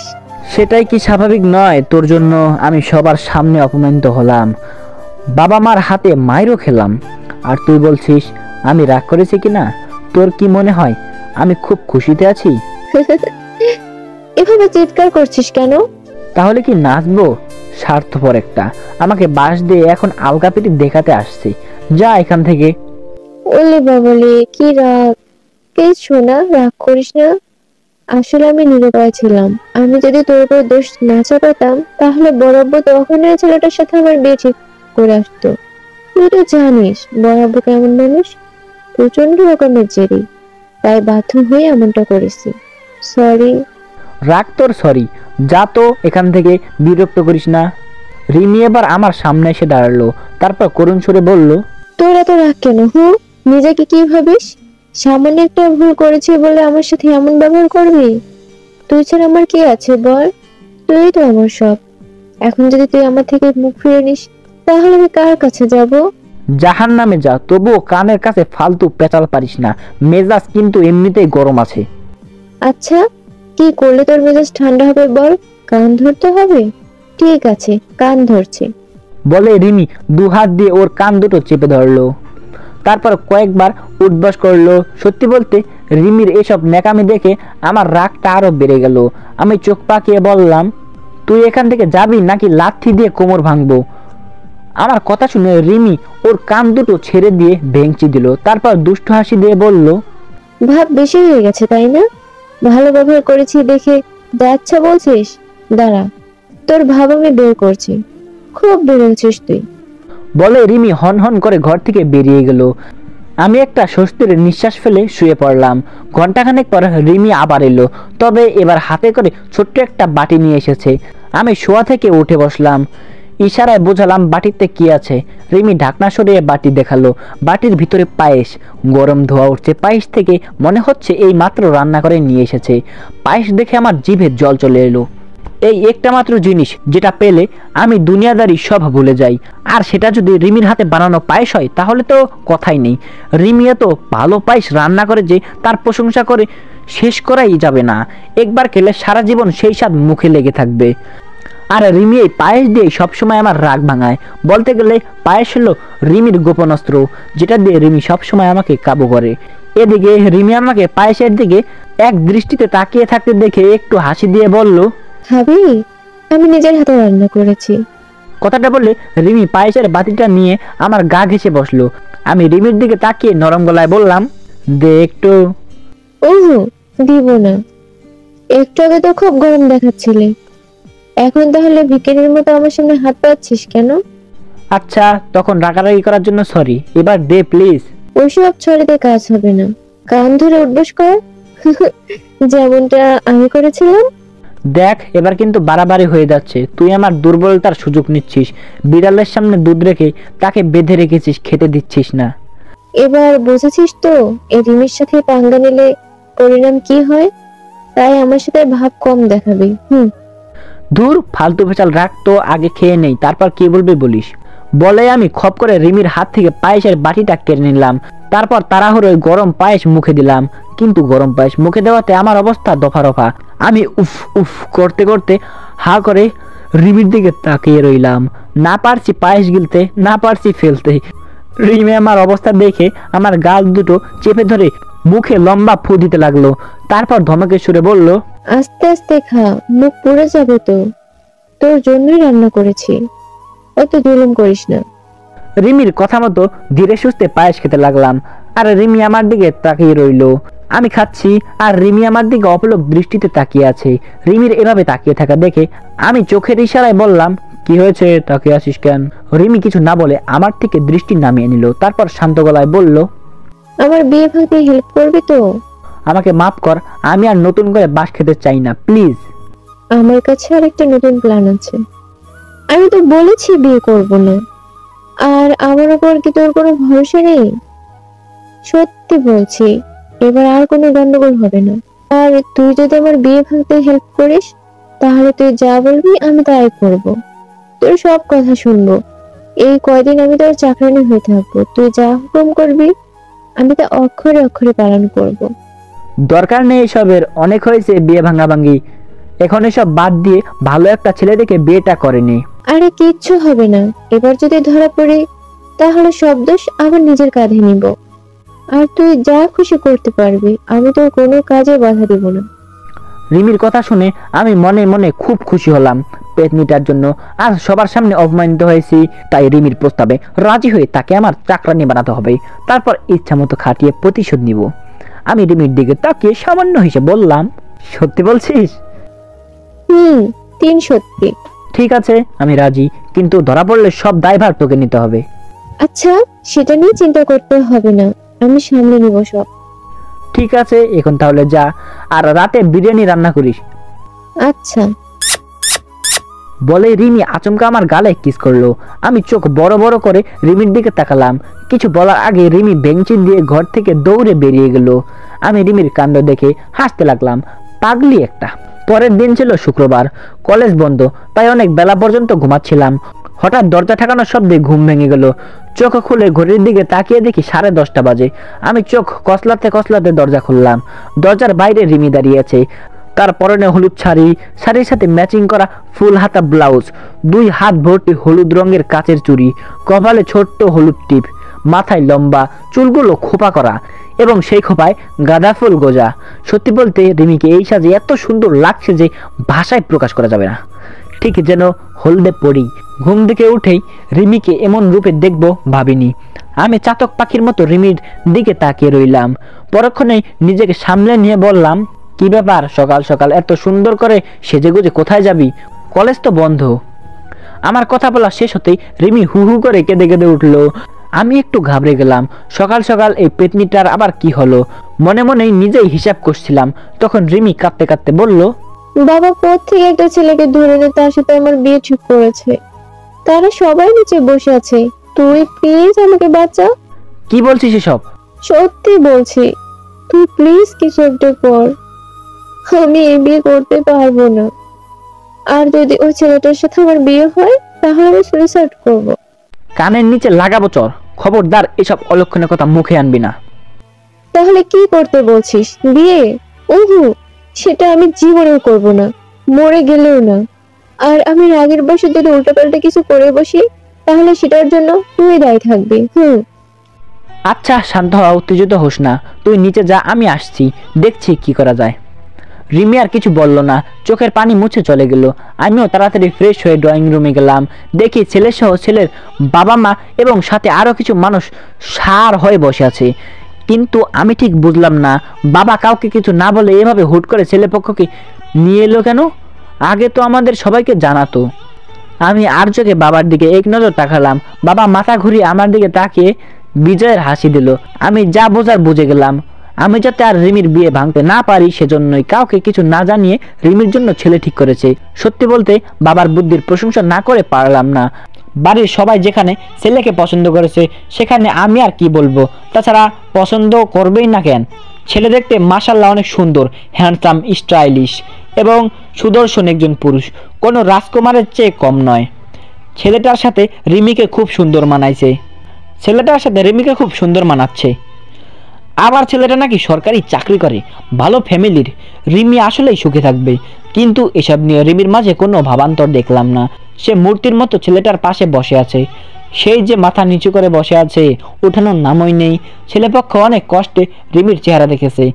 যাই হোক, পাত্রপক্ষের সবার রিমিকে পছন্দ হয়েছে। ছেলের বাবা ছোট আব্বু আর বাবার সাথে কথা বলে বিয়ে পাকা কথা সেরে ফেলেন। সামনের মঙ্গলবার, মানে আর 5 দিন পর বিয়ের ডেট ফিক্সড হলো। ছেলেপক্ষের কোনো আবদার নেই, তারা শুধু রিমিকে বউ করে ঘরে তুলতে চায়। রিমিকে সবার খুব পছন্দ হয়েছে, আর পছন্দ হবেই না কেন? রিমির মতো সুন্দর, রূপবতী, গুণবতী, ভদ্র, লাস্যময়ী মেয়ে পাও ভাগ্যের ব্যাপার। তাকে পছন্দ না করে উপায় নেই। আলাপ আলোচনা শেষে ছেলেটা রিমির হাতে আংটি পরিয়ে দিল। আংটি পরানোর সময় রিমি বারবার আমার দিকে তাকাচ্ছিল। সাধারণত বিয়ের কথা শুনে বা আংটি পরানোর সময় মেয়েরা লজ্জা পায়, কিন্তু রিমির সেক্ষেত্রে হয়েছে উল্টো। রিমি মুখ ভার করে চুপচাপ দাঁড়িয়ে আছে। বর্ষাকালে আকাশে কালো মেঘে জমলে সবকিছু যেমন অন্ধকারে ঢেকে যায়, ঠিক তেমনি রিমির মুখটাও অন্ধকারে ঢেকে গেছে। সেই সাথে চোখের কোণে পানির কণা চিকচিক করছে। মনে হচ্ছে এই বুঝি রিমির চোখ বেয়ে বৃষ্টি নামবে। আর রিমি সেই কান্না ভেজা চোখে আমার পানে চেয়ে আছে। একবার ভাবলাম বাবাকে বলেই দে রিমি বিয়ে করবে না। তার এই বিয়েতে মত নেই, কিন্তু বলার সাহস পেলাম না। কারণ কিছু বললেই বাবা আমাকে আস্ত চিবিয়ে খাবে, তারপর ঘাড় ধাক্কা দিয়ে বাড়ি থেকে বের করে দেবে। তাই চুপ করে থাকাটাই শ্রেয়। রিমিকে আংটি পরানো শেষ হলে রিমি গোমরা মুখে সবাইকে মিষ্টিমুখ করালো। আমাকে মিষ্টি দেওয়ার সময় রিমি ইশারা দিয়ে বোঝালো আমি যেন কিছু একটা করে বিয়েটা ভেঙে দেই, কিন্তু আমি বরাবরের মতোই চুপ করে রইলাম। একটু পর ছোট আব্বু সবার সামনে আমার পরিচয় করিয়ে দিল। আমি সবার সাথে পরিচিত হলাম। রিমির জন্য ঠিক করা ছেলেটার সাথেও কিছুক্ষণ খোঁজ গল্প করলাম। ও হ্যাঁ, ছেলেটার নামটাই তো বলা হলো না। ছেলেটার নাম হলো শরীফ চৌধুরী। তার সাথে কথা বলে যতদূর বুঝলাম মানুষটা বড্ড ভালো আর সহজ সরল। প্রতিটা কথাই গুছিয়ে এবং মেপে মেপে বলে। মনের মধ্যে কোনো খাদ নেই। ওনার সাথে রিমির বিয়ে হলে রিমি সুখে থাকবে, এইটুকু আশা করাই যায়। এদিকে শরীফের সাথে কথা বলার এক পর্যায়ে বাবা রিমিকে বলল, রিমি মামনি, বসে না থেকে শরীফকে আমাদের বাড়িটা একটু ঘুরিয়ে দেখাও, দুজনে একসাথে একটু সময় কাটাও। বাবার কথা শুনে রিমি শরীফের দিকে আর চোখে একবার তাকালো। তারপর সবাইকে অবাক করে দিয়ে কিছু না বলে হন হন করে সিঁড়ি দিয়ে বেয়ে উপরে চলে গেল। সবাই ভাবলো রিমি লজ্জা পেয়ে চলে গেছে, কিন্তু আমি ভালো করেই জানি রিমি রাগ করে চলে গেছে। তবে বিষয়টা কাউকে বুঝতে দিলাম না। রিমির বদলে আমি শরীফকে আমাদের পুরো বাড়িটা ঘুরিয়ে দেখালাম। ফলে আমাদের সম্পর্কটা আর একটু গভীর হলো। শরীফ রিমির সম্পর্কে টুকটাক কিছু প্রশ্ন করলো, আমি সেসবের উত্তর দিলাম। দুপুরে খাওয়া দাওয়ার পর শরীফ ও তার মা বাবা চলে গেল। এর মাঝে রিমি আর নিচে আসেনি, ঘরের দরজা বন্ধ করে বসেছিল। ছোট মা অবশ্য রিমিকে অনেকবার ডেকেছে, কিন্তু সে আসেনি। খাওয়া দাওয়ার পর আমি ঘরে এসে শুয়ে পড়লাম। বিকালবেলায় ফোনের শব্দে ঘুম ভাঙলো। দেখি অমিত ফোন দিয়েছে। আমি বিরক্ত হয়ে ফোন রিসিভ করলাম। জোরানো গলায় বললাম, হ্যালো, বল। কোথায় তুই? বাড়িতে ঘুমাচ্ছিলাম। কেন? আর আমি আজ আশিকের জন্মদিন, ভুলে গেছিস? কি বলিস? আজ আশিকের জন্মদিন? তাড়াতাড়ি চলে আয়, এটাই সুযোগ আশিকের পকেট ফাঁকা করার। আজ জমিয়ে পার্টি হবে। আচ্ছা, তোরা ওয়েট কর, আমি আসছি। বলে তাড়াতাড়ি রেডি হয়ে বন্ধুদের সাথে দেখা করতে গেলাম। বন্ধুরা আশিকের জন্মদিন উপলক্ষে ছোটখাটো একটা পার্টির আয়োজন করেছে। রাতে বন্ধুদের সাথে আড্ডা দিয়ে বাড়ি ফিরলাম। ঘরে ঢুকতেই আমার চোখ কপালে উঠে গেল। আমার ঘরের সব জিনিসপত্রই এলোমেলো, ফ্লোরে অনেক জিনিস ভেঙে পড়ে আছে। সামনে তাকাতে দেখি রিমি মাথা নিচু করে বসে আছে। বুঝতে আর বাকি রইল না আমার ঘরের এমন অবস্থা রিমি করেছে। আমি রিমির কাছে এগিয়ে গেলাম। রিমির হাত দুটো মুষ্টিবদ্ধ করে বসে আছে। আমি রিমিকে ধমক দিয়ে বললাম, ঘরটাকে এমন বস্তি বানিয়ে রেখেছিস কেন? কি হয়েছে তোর? পাগল টাগল হয়ে গেছিস নাকি? হ্যাঁ? আমার কথা শুনে রিমির চোখ মুখ লাল করে আমার দিকে তাকালো। আমি রিমির এমন চাহনি দেখে ভয় পেয়ে গেলাম। সচরাচর রিমি কখনো এত রেগে থাকে না, আজ তাহলে কি হলো? আমি কিছু বলার আগে রিমি লাফ দিয়ে উঠে আমার কলার চেপে ধরলো। তারপর আমাকে ধাক্কা দিয়ে বিছানার উপর ফেলে দিয়ে আমার বুকের উপর চড়ে বসলো। কি করছিস রিমি? আমার বুকের উপর থেকে সর, কেউ দেখে ফেললে খারাপ ভাববে। ভাবলে ভাবো, তুই আমার জন্য যেটা করেছিস সেটা খারাপ না বুঝি? কি করেছি আমি? কি করেছিস সেটা কি এখন বলে দিতে হবে? কথাটা বলেই রিমি আগুন চোখে আমার দিকে তাকালো।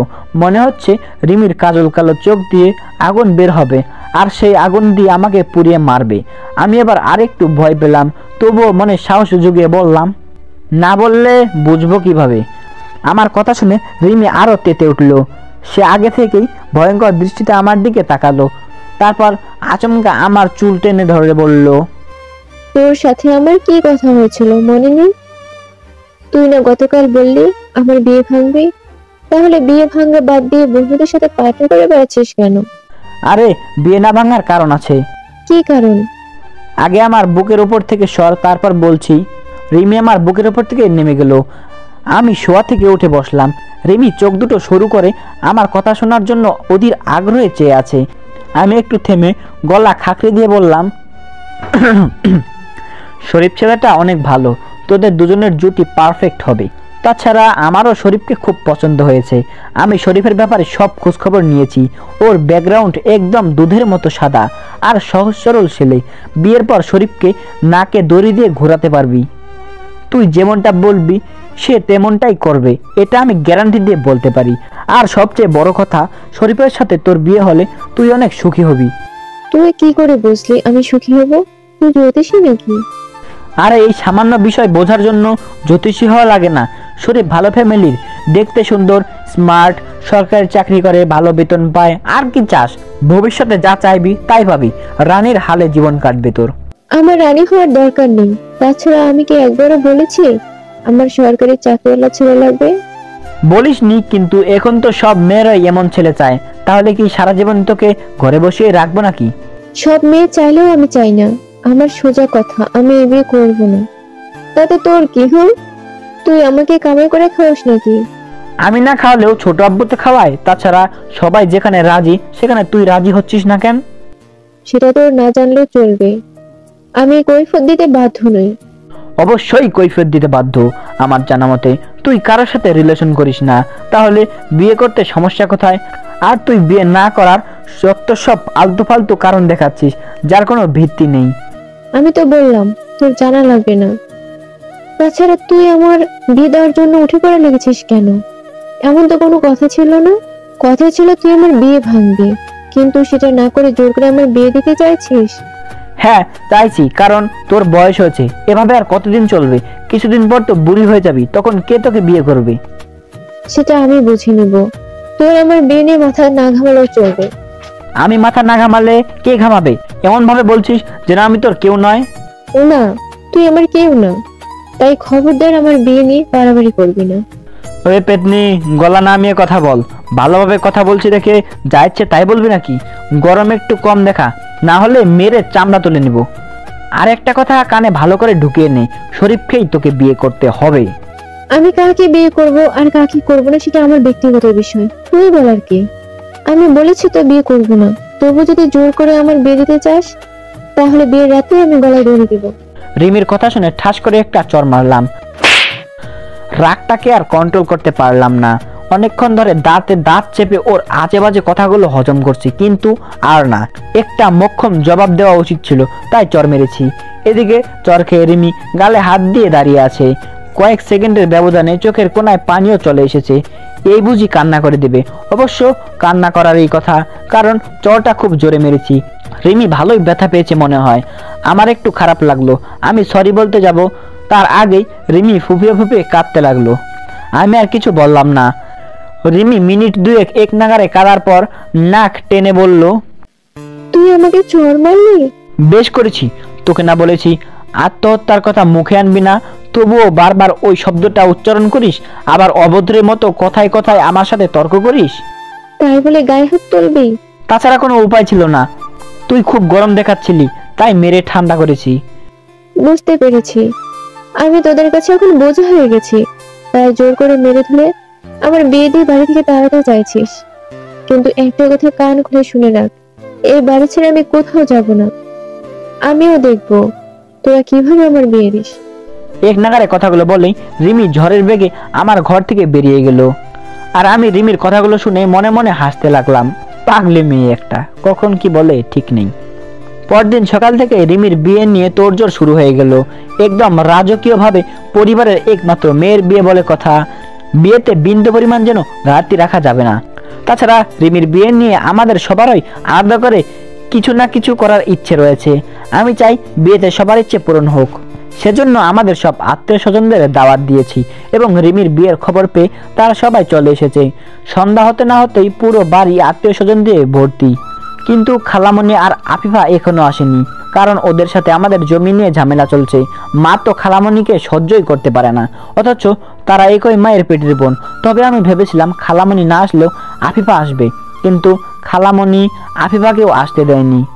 যাই হোক, আত্মীয় স্বজনদের পাশাপাশি এলাকায় সবাইকে দাওয়াত দেওয়া হয়েছে, একজনকেও বাদ রাখিনি। আমি আর আমার সব বন্ধুরা মিলে বিয়ের সব কাজ দেখাশোনা করছি। ছোট আব্বু বিয়ের সব দায়িত্ব আমার উপর দিয়েছে এবং আমি সেটা যথাযথভাবে পালন করেছি। দেখতে দেখতে 5 দিন কেটে গেল। আজ রিমির বিয়ে। পুরো বাড়ি আনন্দে মেতে উঠেছে। সবাই বিয়েতে নাচ গান করছে। গায়ে হলুদ থেকে শুরু করে বিয়ের সব কাজ কোনো ঝামেলা ছাড়াই সম্পূর্ণ হয়েছে। যারা যারা বিয়েতে এসেছে তারা সবাই প্রশংসায় পঞ্চমুখ। এমন ধুমধাম করে বিয়ে নাকি আগে কখনো কেউ দেখেইনি। আমি সবার প্রশংসা শুনে মনে মনে অনেক খুশি হলাম। কিন্তু দুঃখের বিষয় হলো, এই কয়েকদিনে রিমির সাথে আমার কোনো কথা হয়নি। রিমি সারাদিন ঘরে দরজা বন্ধ করে বসে থাকতো। আসলে রিমি এখনো আমার উপর রেগে আছে, তাই আমার সাথে কথা বলে না। আর আমিও বিয়ে নিয়ে ব্যস্ত থাকায় রিমির সাথে কথা বলতে পারিনি। রাতে আমি আর আমার বন্ধুরা মিলে বিয়ে বাড়ির সবকিছু দেখাশোনা করছি। হাতে এখনো অনেক কাজ। একটু পর বরযাত্রী চলে আসবে। এমন সময় দেখলাম মা আমার কাছে আসলো। তারপর হন্তদন্ত হয়ে বলল, তুই এখানে বসে আছিস আর আমি তোকে সারা বাড়ি খুঁজে মরি। কেন, কি হয়েছে? তখন মা যা বলল তাতে আমি অবাক না হয়ে পারলাম না। রিমি বলেছে ও নাকি বিয়ের পিড়িতে বসবে না। কেন, ওর আবার কি হলো? ফের নাটক শুরু করেছে নাকি? নাটক না, তোর উপর রাগ করেছে। তুই নাকি রিমির সাথে কথা বলিস না, ওকে এড়িয়ে চলিস। আমি কখন ওকে এড়িয়ে চললাম? উল্টো রিমি আমাকে এড়িয়ে চলে, ঠিক মতো কথা বলে না। এই কয়দিন সারাদিন ঘরের দরজা বন্ধ করে বসেছিল, তাহলে কিভাবে কথা বলবো? হ্যাঁ, আচ্ছা বাদ দে ওসব কথা। যা গিয়ে রিমির রাগ ভাঙা। তোর উপর রাগ করে বসে আছে। তুই না গেলে ও বিয়ের পিড়িতে বসবে না। আচ্ছা যাচ্ছি। মার সাথে উপরে উপরে রাগ দেখালেও মনে মনে ভীষণ খুশি হয়েছি।